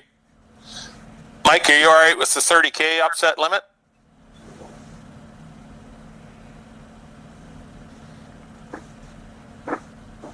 I like the 27 better than the 30. Well, I guess you can make an amendment to the amendment if you're so inclined. I think Dave has a suggestion. I guess as long as we go with the quote that was given, why can't we just use a quote as given? That's the figure. Okay, so that's what I'm going to suggest is, in case the entrepreneurial fencer is listening, I think we should say 28 is the upset limit, and that way he doesn't get a creative pencil and maybe move it to 30. Awesome. I'm okay with that. That would never happen. But is the mover and seconder okay with changing that number to 28K? I am. I see the mover is. Mike, you all right with that? Well, with us, that's only one tender. Would we get it quoted by a second person or a third person to make sure that we're within means? Like, you only got one quote. Like, right. I'll talk to the Holstein people about getting more bids on it. Should it go out to tender? Well, before I don't we wanna- go too I don't far wanna- down this road, no. it's not our project, right? Right, we're providing the funding, right? Right. Yeah. It's their project, and we're just supporting them with funding. So I think I'll talk to them about other bids, but I think their process of selection is their process. Right. Yeah, I'm okay with putting it down exactly what it is within, a little bit, because of who knows what's going to happen in January with the price of lumber. It may go up a wee bit, but yeah, 28 would be my maximum. Okay, so the amendment as it stands reads 28K is the upset limit. That was the amendment to the motion on the floor. Does anyone else want to speak to the amendment? Hearing none, I'll call the question on the amendment. Is anyone opposed to the amendment? Hearing none, the amendment is adopted. Going back to the main motion now, is there any further discussion on the main motion, which has been amended? Not hearing any, I'll ask the question. Is anyone opposed to the main motion as amended? Hearing none, I'll declare that carried. Thank you. Mr. Chair, I have to excuse myself for a moment. Certainly. Hurry back. The cake, the alarm on the oven is going. The cake is done. So the next item is the bylaw regarding the Holstein Cemetery agreement. I'll turn this over to Clerk Green. Thank you. So moved by Councillor Frew, seconded by Councillor Shipston. So recorded vote for the Holstein Cemetery. Madam Clerk, before you go there, should I ask, is there anyone that likes more discussion on the bylaw? Any questions? Okay, not hearing any. Welcome back, Councillor DeBreen. Not hearing any questions on the bylaw. I'll turn it over to Clerk Green for the recorded vote. Thank you, Deputy Mayor Milne. So recorded vote for the Holstein Cemetery Board Agreement. Councillor Dobreen? Yes. Deputy Mayor Milne? Yay. Mayor Woodbury is absent. Councillor Shearson? Yay. Councillor Frew? Yes. Councillor Shipston? Yes. Councillor Rice? Yes. By a vote of 6-0, that's carried. Thank you very much. Next report is CEO 2020-084. Mover and seconder is? Shearson and Frew. Thank you. Be it resolved that Council receive staff report CAO 2020-085 as information regarding Flato East Phase 7, 8, and 10 Site Alteration Agreement Report. The floor is yours, Mr. CAO. So just to, this is the new or the next version of development on the south side of Dundalk. It's now in Flato East because Flato North is fully approved and in construction, and they're just lining this up now to do site alteration next after they do the Gnaug site for 7, 8, and 9, which is leaving one more phase before we get to the Foley drain. So you referred to 7, 8, and 9. This is actually 7, 8, and 10. So 7, 8, and 10. 9 is the final phase. There'll be one more phase yet before we get to the Foley drain. Sorry. This has been very confusing because there's some of the reports you will see 7, 8, 9, and 10. Some and you'll see 7, 8. But anyway, what it is this is specifically approving site alt only for 7, 8, and 10. Alrighty then. Thank you. Any discussion or questions on this report?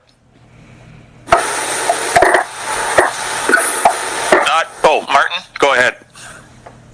Yeah, through the chair to Dave, I don't know if you can even answer this, Dave. I was looking on page 242. It's such a defined report saying there's so many cubic meters of this material. They have of this material and this material. And then there's one section just at the top of the page of 242. It says, please note the following volumes are subject to change. if that's subject to change, would we be getting another report, or No, is this just a fluid document? well, that is, Despite the numbers. those volumes, I mean, those volumes are estimations, and they Okay. can't give a specific number. I mean, you go and fill a hole, it always seems to take more. And that's the reason. They're building the site up, and they're making sure that these homes are, out of the water table. So, anyway, that's the reason for it. It's so hard to predict. They're going on volumetric calculations, and what reality will likely be more. It may be less if they've overestimated. Okay, thank you. It never fails that if someone is in a hole and they're digging, they never know enough to stop digging. So it's always deeper than you think it should be. Yep. Anyway, any other questions or discussion on that report? One question I had, Dave, was regarding all of the fill. And if I understand the report correctly, they will not be traveling, for instance, through the current built-up area down Russell Street.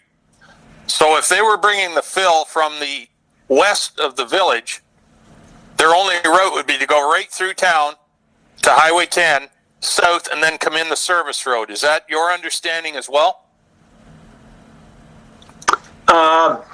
They have been very strategic at bringing fill in from the south for Flato East and from Gunnell for the Gunnell site from the west. So they will be bringing all the fill in.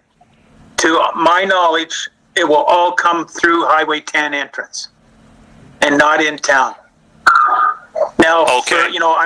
when we say that, there will be stone slingers come in and cement trucks come in that have to come in via Russell Street when we go to the next phase. But the actual site alt, it's supposed to all come in off Highway 10, yes.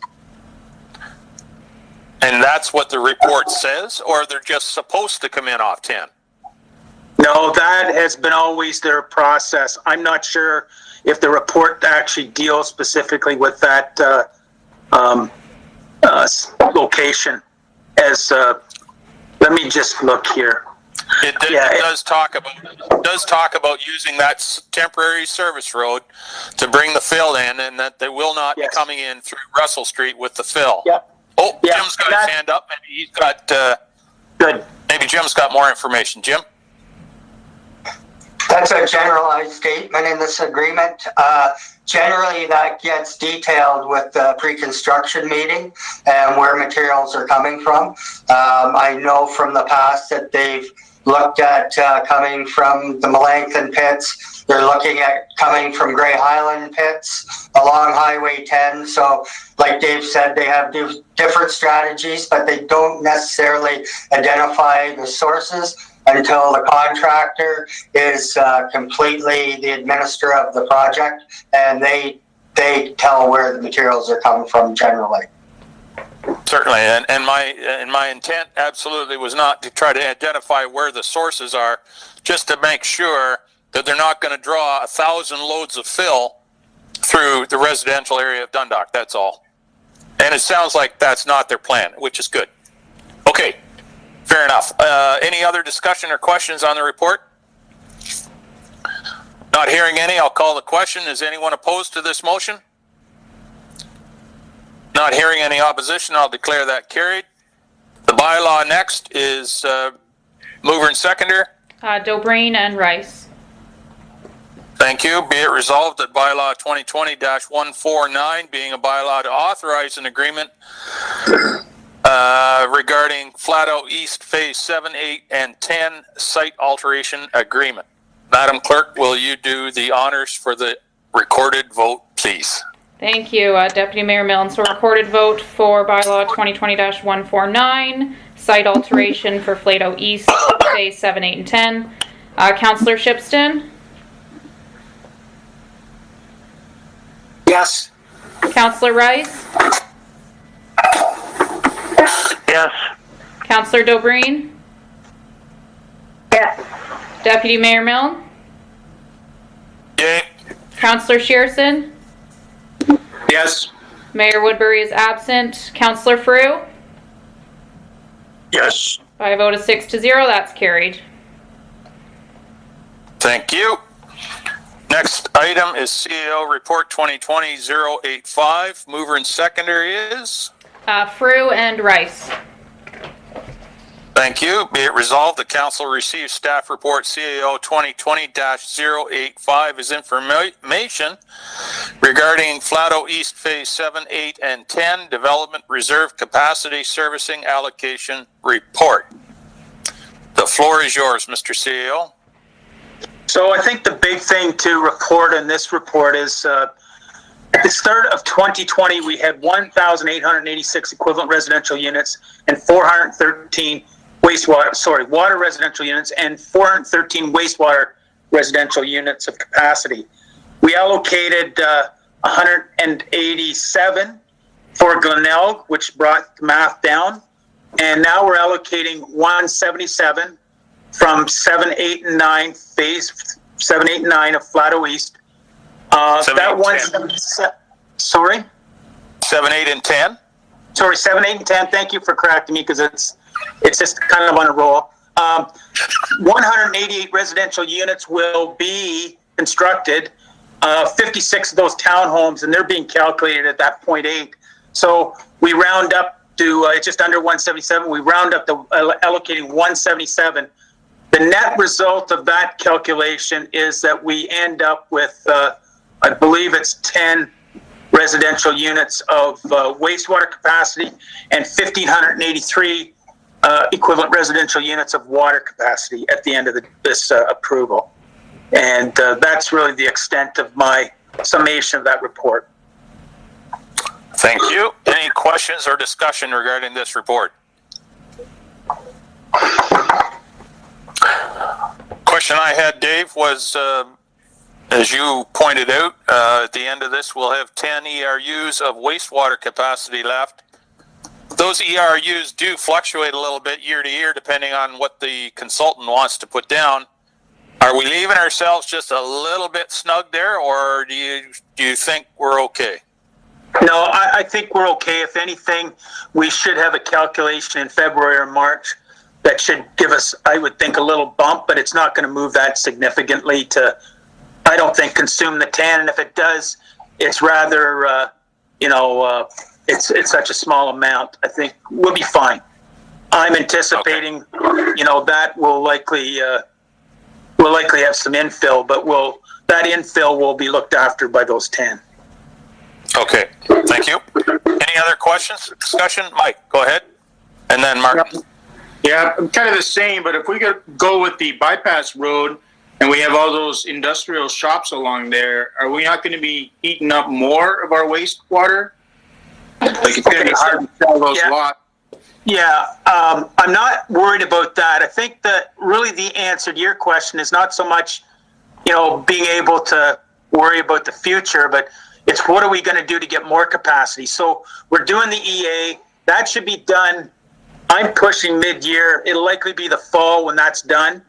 And we'll start tendering in the fall is the plan to start looking at tendering for capacity increases in 2022. Once you have capacity tendered, that's looked at as being installed because the convergence of capacity coming online and construction can be completed. You can start using that perceived future capacity when you've got the tender and the construction going. And I would anticipate we would likely get 400 to 600 to 800 units of capacity with any kind of enhancement. And that's what we'll get, some sort of enhancement. We'll continue to enhance based on this EA in the coming years after that.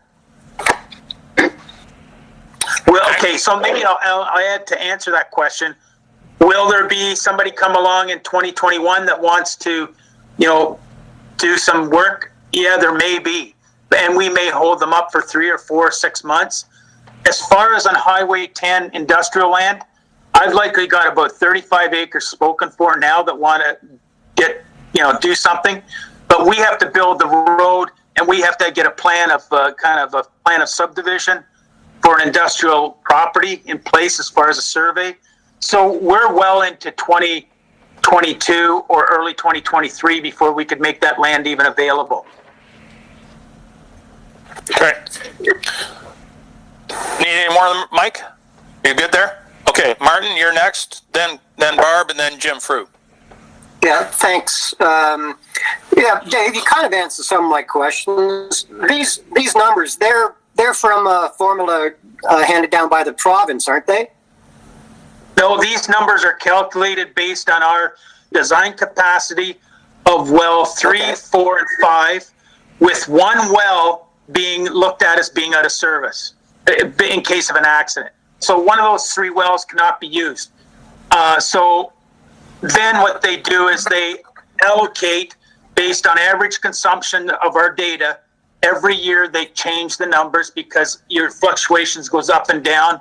You know, dry year, people water the lawns. Wet year, they don't. So you do a 3-year rolling average of consumption and then calculate your consumed equivalent residential units and your available residential units based on your production capabilities. Okay. So the water tower is crucial to the town's development then, if we still want to build? No, it's not. No? Okay. The water tower will only give us efficiencies of water storage capabilities, fire suppression capabilities, and being able to pump water into the tower at night on lower energy consumption time. So it will save us on, it does a lot of things, but it really doesn't help you with capacity. It helps you with sustainable pressure. It helps you with pumping at lower energy rate periods. Okay. I think that's it. I think you answered the other one, so thanks. Yeah. Okay, Barb? Thank you to the chair, Dave. To Deputy Mayor Milne's point about having only 10 ERU units remaining at the end of this, I wonder a couple of things. With people remaining at home for the last 9 months, has anything been taken into consideration, the increased water and wastewater capacity usages? Will our numbers actually drop and we might not have those 10 units when they do the recalculation? Because, you know, when people weren't working at home, they were going to work and using somebody else's water and wastewater. Yeah, I would say we don't need to worry so much of losing those 10. We're doing this at a point in time. If we go into a deficit because of this consumption, one might say that they didn't prepare to go to work as much and maybe showered less. I'm not talking about the hygiene of the community, but you know, it could be argued either way. But I don't think water consumption habits, I don't think have changed too much because of COVID, but I would stand corrected based on water department. I've never heard that as a discussion being brought up. That will get shook out in our 2021 ERU calculations when 2020, 2019, and 2018 are the numbers we use. What we'll actually likely see is more homes coming online with more water efficiency. That's what we have seen. More water efficiency appliances and lowering our consumption per household because of more of those new houses and having an impact. Barb, maybe I'll just ask Jim Ellis to jump in there. I see he's wanting to add something. Go ahead, Jim. Yeah, that was my thought. Yeah, so as far as this year with COVID, it doesn't seem like there's a difference too much in the water supply of things. We have noticed, and that was just recently with the end of last year too, that with the Main Street East construction, there seems to be a lesser flow at the wastewater. So that's where we may gain some capacity if those flows stay a little lower.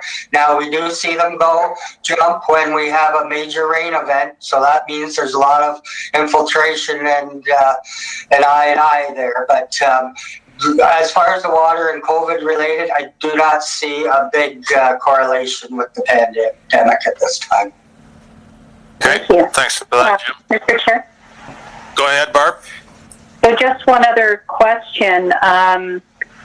With the properties that have options in the eco park that we've already in agreement to sell, could there be a potential for them to back out of those deals if we cannot deliver wastewater? I mean, I think you're right. They're probably not going to be ready, construction ready, but I don't know what some of them, what their situations are currently. Yeah, and industrial sites and the ones we have in place that I believe are going to follow through will not be high water users. They'll be low water users, and by and large, we don't even allocate to those types of users. What we do is at the end of the year, we look at infill them as kind of infill construction. Oh, okay.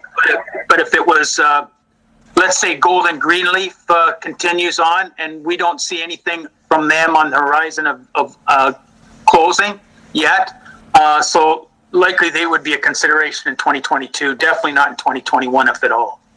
Awesome. Thank you very much. Thank you. Jim Frew, Councillor Frew. Dave, the septic systems that we have now are running pretty low. If you get something going near Highway 10, will you have to put a force main through to get it into the lagoon? Okay, so everything, well, I kind of talked about, this phase 9. Phase 9 would come in later and would go into gravity. Anything on the other side of that map you see in that proposal, on the other side of the Foley drain, before they can develop anything over there, they have to put a force main or a wet well for to pump into the gravity system on the on the west side of the Foley drains. So all development will flow to a pumping station in the future phases. I think 11, 12 will flow into a pumping station on the east side of Foley drain and be pumped over. Yes, and then I think the other part of it, Jim, is the design that we're looking at that I wouldn't say struggling with, they're doing a lot of analysis on, a bit of work, is the main that comes out, the sewer main that comes out from, and I'm going to say maybe Eco Park, or it may come out right from the wastewater plant itself, will go out to the farm on I shouldn't call it farm, but the development on Highway 10 that we own on this new roadway. And there will be provisions that we think that can also service upstream along Highway 10 by gravity. But that's work's being done too. We don't know whether it'll be necessary for a wet well on Eco Parkway as we newly construct it to service up there or not, but that's a due diligence. We're hoping it all fed gravity, if at all possible, from basically south of this Flato development down to our farm in Eco Parkway. But that's yet to be seen. And this is discussions we're having that's going to look at development 10 years out or 15 years out.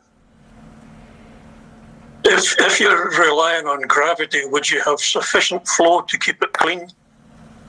I don't think you will.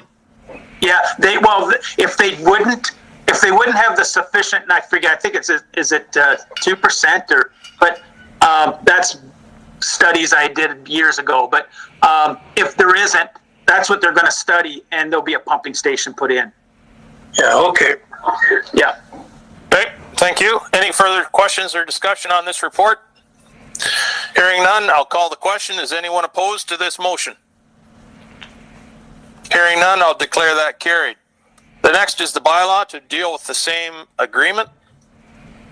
Mover and seconder is? Shipston and Shearson.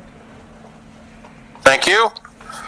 So be it resolved that bylaw number 2020-150, being a bylaw to authorize an agreement between Flato, Dundalk Meadows, and the Corporation's Township of Southgate regarding phase 7, 8, and 10 of Flato East final capacity servicing allocation agreement.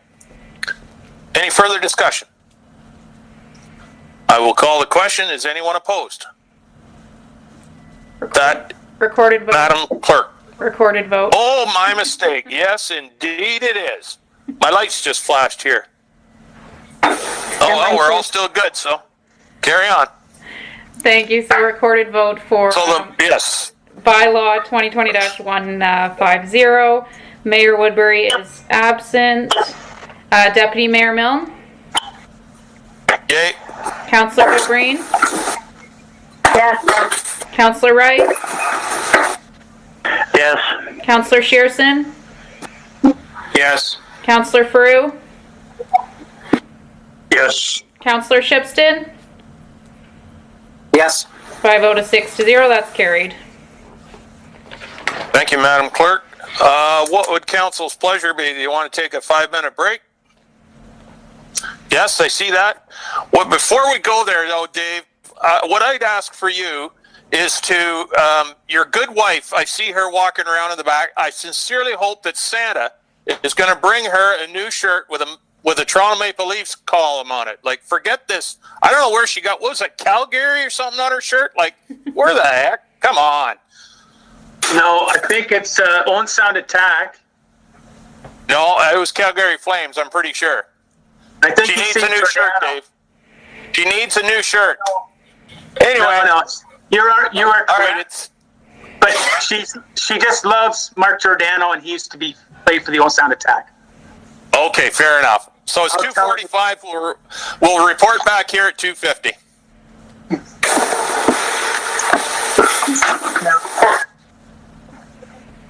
He sees everything.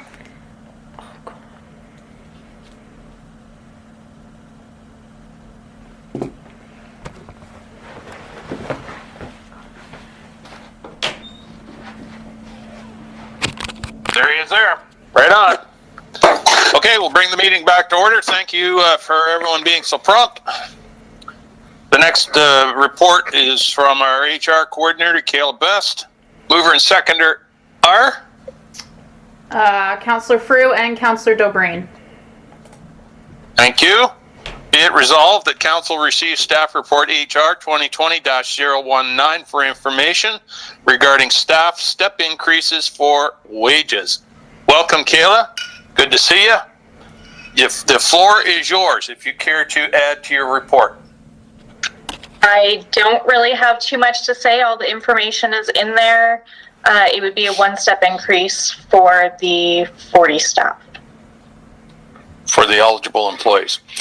Okay, any discussion or questions from councilors?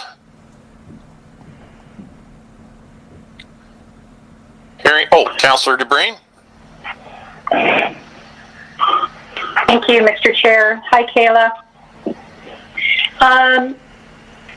We have virtually, other than those who you've listed for 8, 9, 10, 11 employees. So 40 out of 51 employees meet or exceed job requirements, which is wonderful. And I do believe, I do support staying to policy because we invest in our employees with training, and to not follow policy at this juncture, we could end up having them fall behind, go start looking elsewhere, and then we lose our investment. So while 40 seems to be, a huge number, the total isn't all that huge. And as I said earlier, it's an investment in our employees, right? Because we've invested in them with training. Are there any other options, Kayla?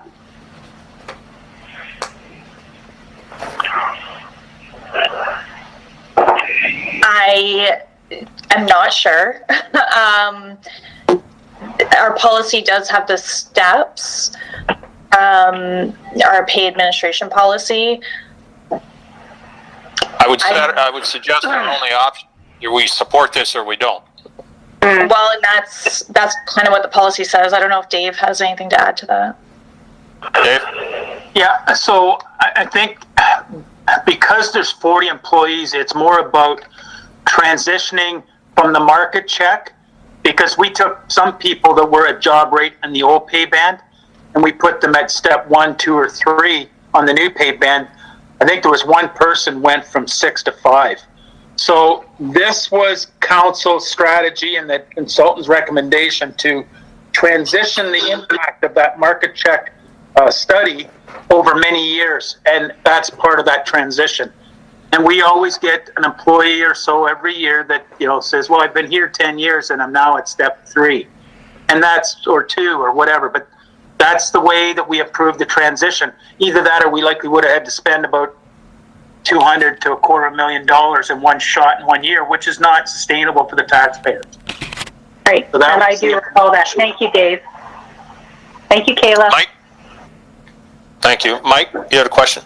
Yeah, I think, before COVID-19, we would have just automatically just flipped a switch on this one. That's what we decided a year ago. And I think this part of it, I don't think we want to turn down either. I think we want to keep the employees where they need to be at this point. As I said, we're looking for 0, but I don't think this is where we want to be taking the money from at this point in time. I think we want to keep these, everybody there on course. After this pandemic is over, we don't want to be behind in them that we got to jump these people 2 and 3 bands at a time. So I think we should just take this small increase and let's go somewhere else and find the money to replace this with. Okay. Thanks, Mike. Any other questions or comments? Jason here, Brian. Yep. Go ahead, Jason. You, I was coming. Question, I guess, the performance appraisals have been completed and 40 employees were recommended. So all 40 of those employees were, their performance was all, what's the bar we have set? I kind of forget, how do I word that? Those 40 out of the 51 all did the exact same, were all the same at their performance level? I guess I'll put it that way. Correct. So everyone has to, there's a bar of 60 percentile that we have to assess people on, and they're scored from 1 to 5. And if they meet the performance of 60 to 75%, they get a 1-step increase. If they exceed performance, they get a 1-step increase, and that evaluation's from 75, I believe, to 85. Above 85%, I'm going to stand corrected. Maybe Kayla can nod yes or no, but above 85 would qualify for a double-step increase, and no employee got a double-step increase this year. Anything to add, Kayla? No, I believe it's 90% is the double-step increase, but it's still the statement's still true. I would hope it would be up around the 90 somewhere to get a double step. Jason, anything further there? No, I guess I'm just going to echo what I said before on the COLA. It's just the way the year is, and that I understand we don't want to fall back. It just, when you look at that with the COLA, it's what, 70,000 almost. But I understand we got to pay them fair, but I just the way the year is. But I guess I'll support this one this time. Okay. Any other questions or comments from council? Hearing none, I'll call the question. Is anyone opposed to this motion? Hearing none, I'll declare that carried. Thank you. Thank you, Kayla. The next is bylaws and motions. So we have 2 bylaws. Mover and seconder of the first one, Lindsay. Rice and O'Brien. Thank you. Be it resolved that bylaw number 2020-147, being a bylaw to convey Part 3 of Plan 9652 to Canadian Fence and Hardware. I'll let Lindsay deal with the recorded vote for the bylaw.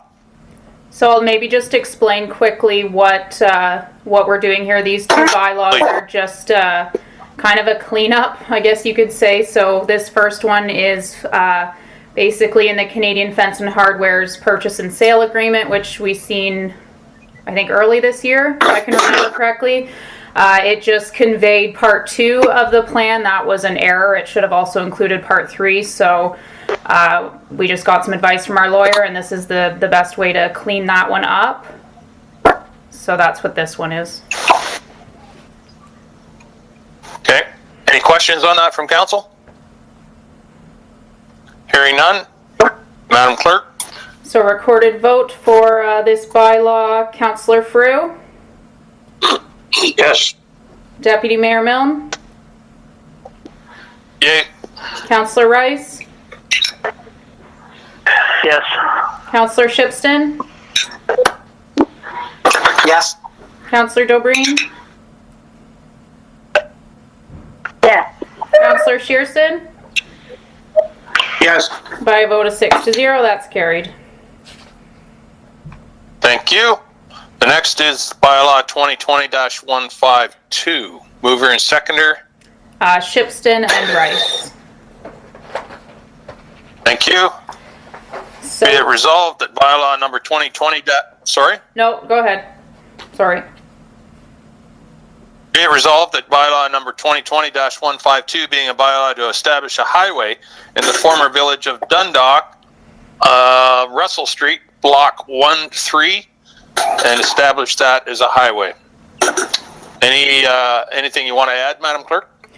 So this is kind of a similar situation. Maybe Dave can add to it too. I think this was with one of Flato's developments.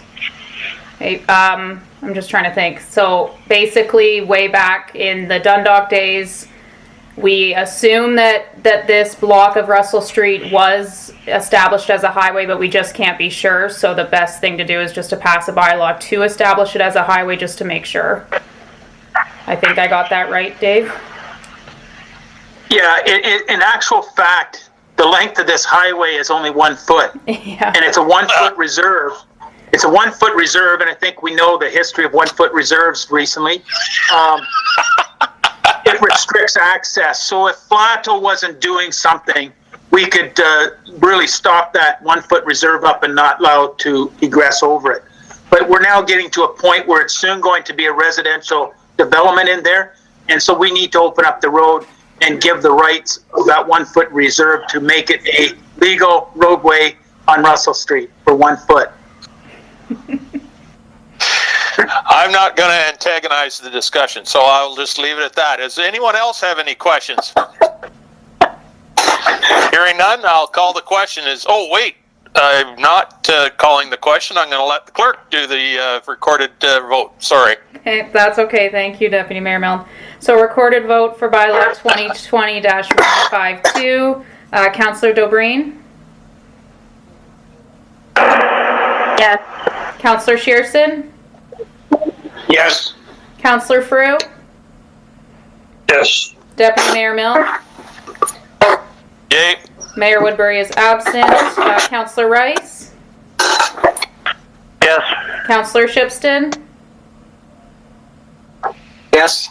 By a vote of 6-0, that's carried. Thank you, Madam Clerk. Notice of motion. Does anyone have any notice of motion? Not hearing any. We'll move on to consent items. 11.1, regular business. Be it resolved. Mover and seconder, please. Shearson and Frew. Thank you. Be it resolved, the council approve the items on the regular business consent agenda dated today and direct staff to proceed with all necessary administrative actions.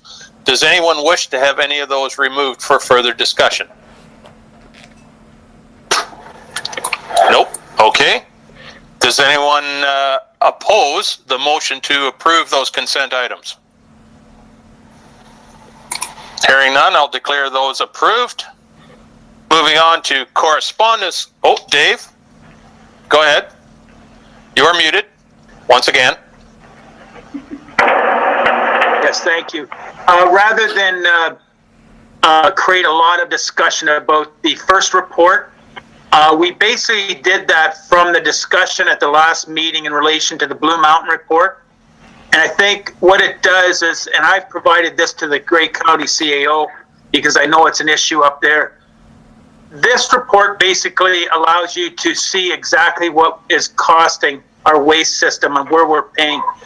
And I just want to draw attention to debt servicing alone is on average $45.76. We're contributing $31.36 to transfers to reserve and capital. So when you take that about $77 off the top of our $225 average operating cost over 5 years, it puts us very much in the mix with other areas of the county. And you can see our collection costs are $70 a month or so, or sorry, $70 per household. But anyway, you can see it all right there, and it's that's maybe a discussion for another day. But this was put in place. This kind of costing was put in place to keep the costs high, because we're charging administration costs in here as well, so that we could recover more costs from WDO for recycling. Which, you know, when you look down there, we're getting a fair little bit of money for our recycling diversion costs.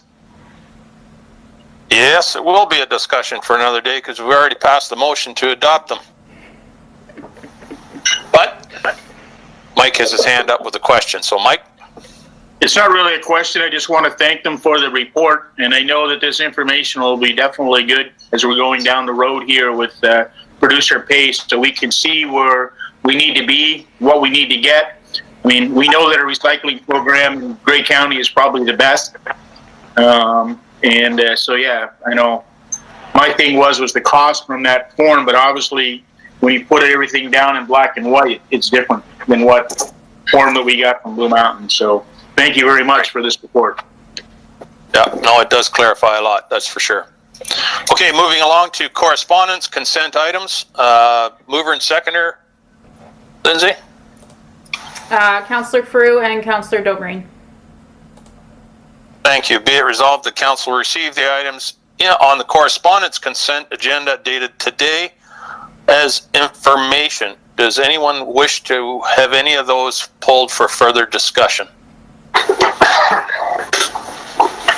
Not seeing anyone, I'll call the question. Is anyone opposed?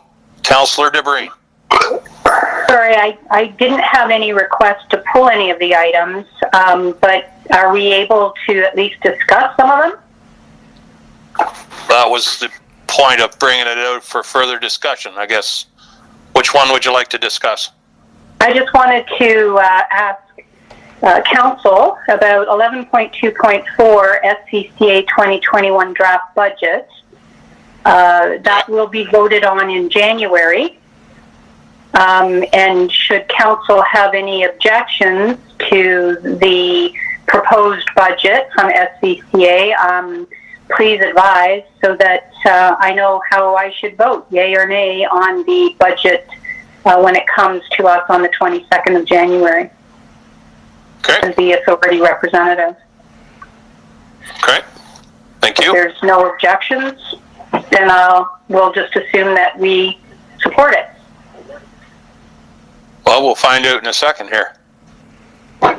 Is there any other requests to have anything pulled out? Dave?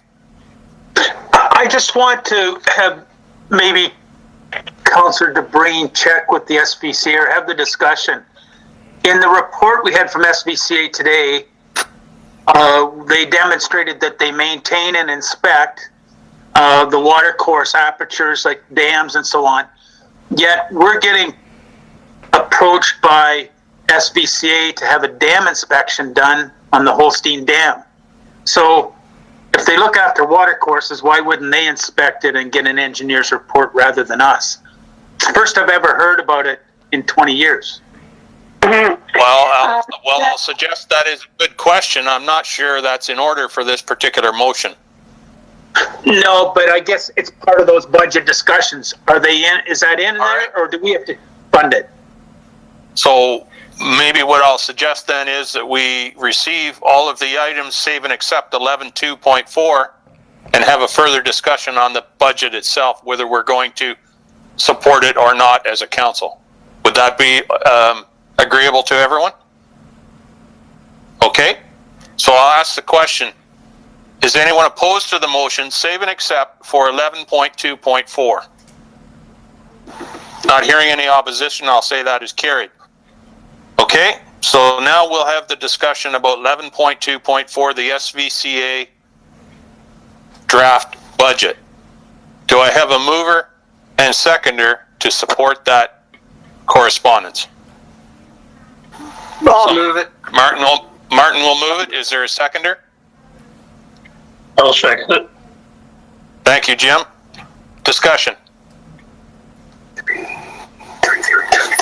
Anyone want to make any comments or questions of Councillor DeBreen regarding that budget?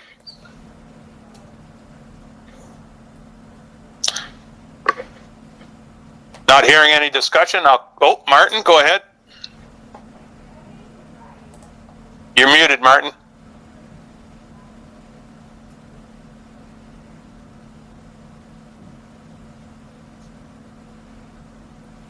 Apologies. Here we go.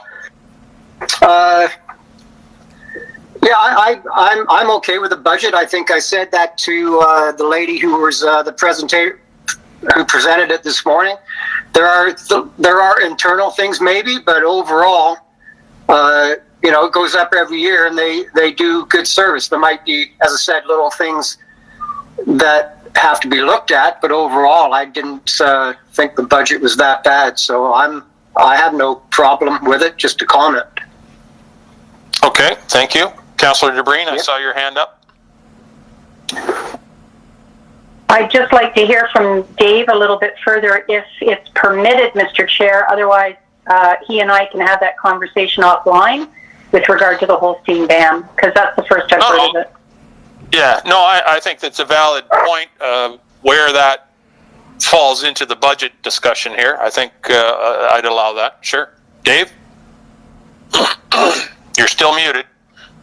Yes, I guess our concern is that, and Jim may want to weigh in on this discussion too, because we've been struggling back and forth with it. Like in the presentation today, I see they had a high hole next to a dam and digging out and so on in pictures. And yet this latest discussion that Jim is having is they're requiring us to do an engineering report every 10 years on dams. So in the past, I don't recall ever seeing that or discussing with council or seeing some notice. So is there an agreement in place that SBCA has, or some requirements that is on lower tiers to look after this? Or should this not be part of the SBCA management of the water courses? I don't know. Yeah, go ahead, Jim Ellis. Yeah, so this kind of came about. It came about quick. I had an email from November 25th for a December 1st application deadline for municipal watershed partners intake. And it was regarding flood control and flood mapping. So I posed a couple questions back, and one of them was that Varney has been subject to some flood conditions occasionally. It seems to be correlated with frazzle ice and the backup of Durham Dam. And then I asked about the Holstein Dam. And the reply from Joanne Harbison was that the dam is not owned or operated or managed by SBCA. And she presumes it's owned by us, and I presume we own it. We've never really questioned it too much. But anyhow, they're not demanding a review on it, but it's dams through the MNRF should be inspected with a dam safety review that's called by a professional engineer, and this one would be in every 10-year window. And it does speak that Joanne does do inspections visual on their dam systems, and this one's kind of fallen through the cracks, and we're just trying to pick up where we belong with it. So I would suggest that the township does own the dam, because it was formerly run and was rebuilt by CN when the rail line still went through there. When we bought or assumed the rail line through the village, we assumed that dam as well, I suspect. Councillor DeBreen. Well, thank you for that information, and thank you, Jim, for the dates. I wasn't aware of the correspondence because I guess it wasn't initiated by SBCA as a notification.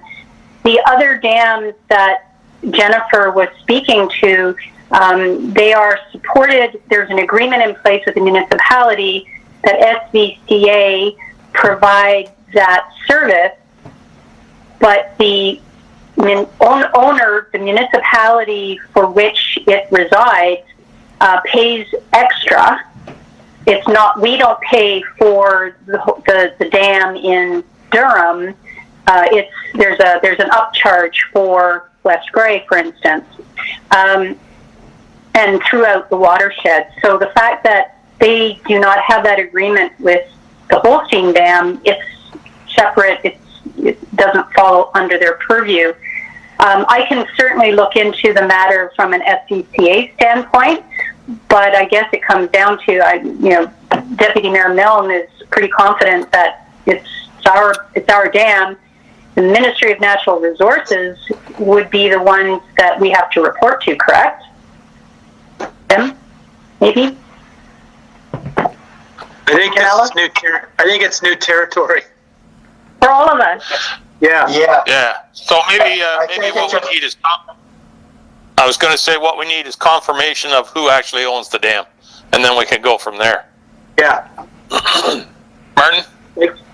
Yeah, with that being said, just a comment, if it is the township property, then therefore it should be put into our asset management, shouldn't it? And since there's a walkway across the top, it is a thoroughfare, so it should be part of an asset management plan after we find out who actually owns it. So there's a lot of probably this should be a cooperative if it is ours, and the Conservation Authority does look after flow.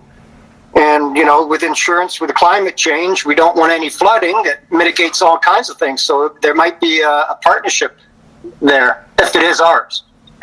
So, I don't know, just a comment. All right. So we'll bring the conversation back. Yep, thank you. So we'll bring the Jim Fruit, go ahead. What Jim Ellis was saying about the flooding in that area. After one severe flood, BM Ross did a report on that dam. And the recommendation was that the bridge itself across the dam should be raised by a foot in order to accommodate a 100-year flood. I've still got a copy of that somewhere. I'll dig it out. I remember that now too. You remember that? Yep. And that was going to be like a boatload of money to raise that thing a foot. I remember that too. Yeah. Dave. That must be in Lewis's days. Like this must be just after amalgamation. Oh yeah. Well, no, it was after amalgamation because I was on council. I remember that discussion, and I remember Jim's report or the report from BM Ross. But anyway, those reports will be around somewhere. Jim will maybe dig his out. So. Anyway, let's bring that back to the budget. Is there any further discussions on the SVCA draft budget? Councillor Green, Clerk Green. Sorry, my mistake. Oh, please don't feel poorly of me. That was an honest mistake. No, that's okay. I was just gonna say the motion right now is just to receive as information. Did we want a second clause to? Oh, right. Okay. All right. Right. Well, I guess if we receive it, then we're receiving, we're giving implicit support of the draft budget. Councillor DeBreen. Thank you. I thought what you had introduced, Deputy Mayor Milne, was you were looking for a mover and a seconder to support the budget, but I might have misunderstood. If I may propose an amendment to end that the Council of the Township of Southgate supports the proposed budget as presented. Would that be all right with you, Madam Clerk? Yeah, that's what I had written down. Perfect. Okay.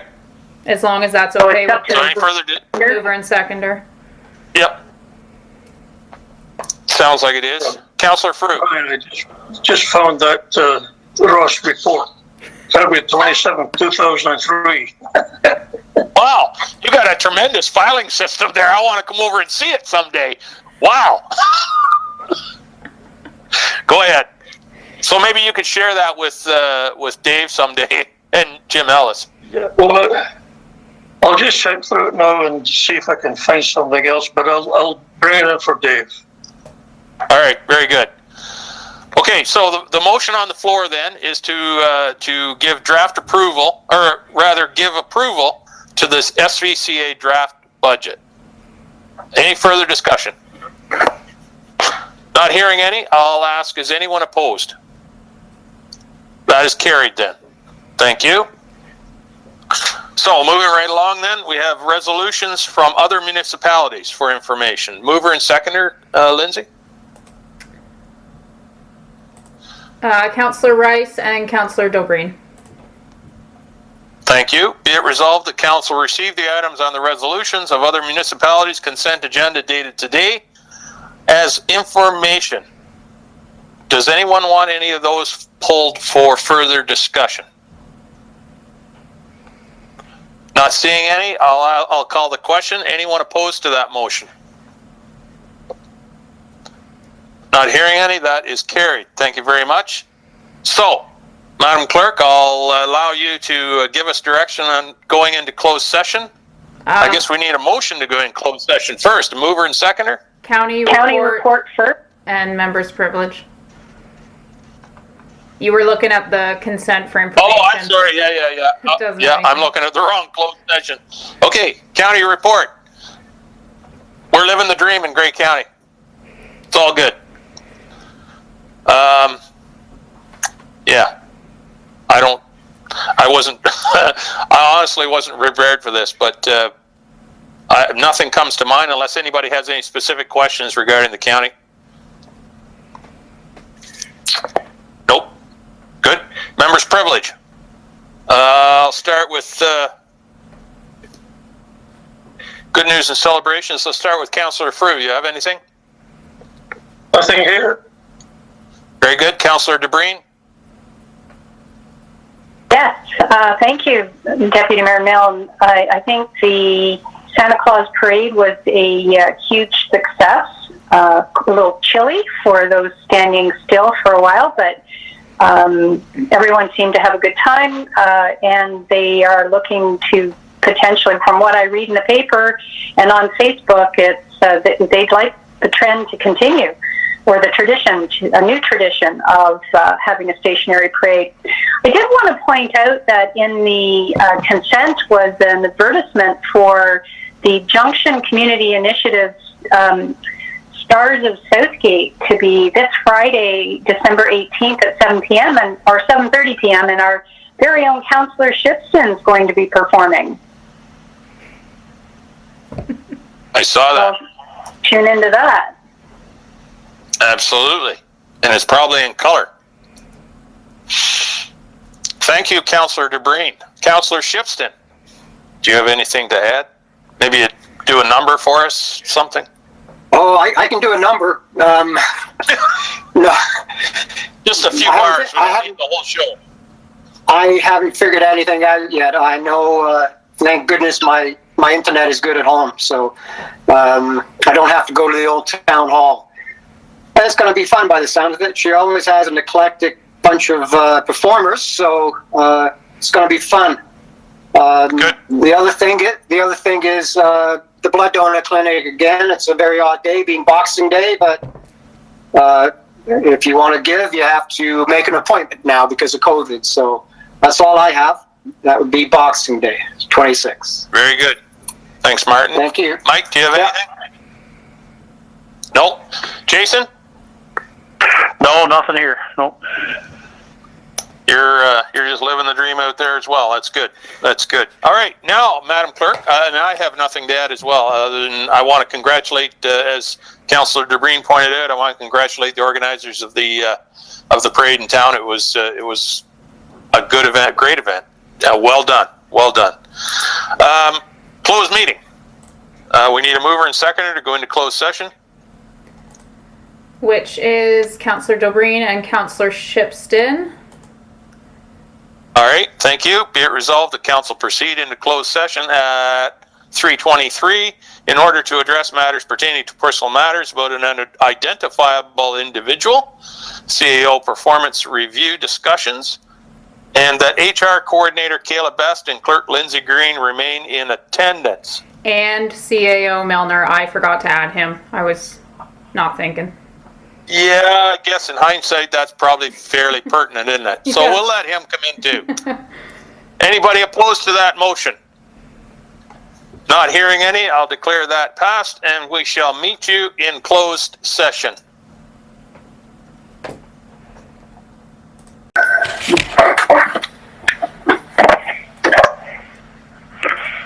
just like that, we're back. It's kind of like a race. Who can get back the fastest? Is anybody else yelling at the screen? Come on, come on, come on! I am. Yeah. Councillor Rice, is that you? Yes, I'm here. Perfect.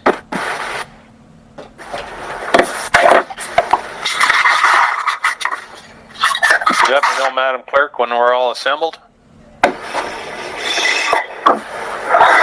Okay, we are good. 1, 2, 3. Very good. Yep. Okay.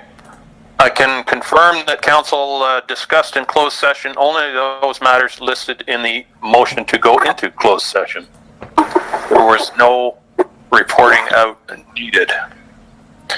Confirming bylaw. Yeah. Mover and seconder? Deputy Mayor Milne, we do have a motion. We do? Yeah, just to receive it as information and direct council to sign the agreement via email to Kayla. Okay. I'll read Mover and it. seconder? I'll read it if you'd like. I wouldn't call an agreement CO report or CO performance review. So I'll read the motion agreement. as stated in Kayla's report. So it was be it resolved that council receive staff report HR 2020-021C for information, and that all members of council be directed to sign off on the 2020 CAO performance review form for the period of December 1st, 2019 to November 30th, 2020 by confirming via email to the HR coordinator. Mover? Martin? Seconded by? Councillor DeBreen? Any further? Well, I guess there is no discussion. Or we'll have to go back into closed session to do that. Anyone opposed to that motion? Hearing none, that motion is carried. Thank you very much, Lindsay and Kayla, for that direction. Confirming bylaw. Mover and seconder? Dobreen and Rice. Thank you.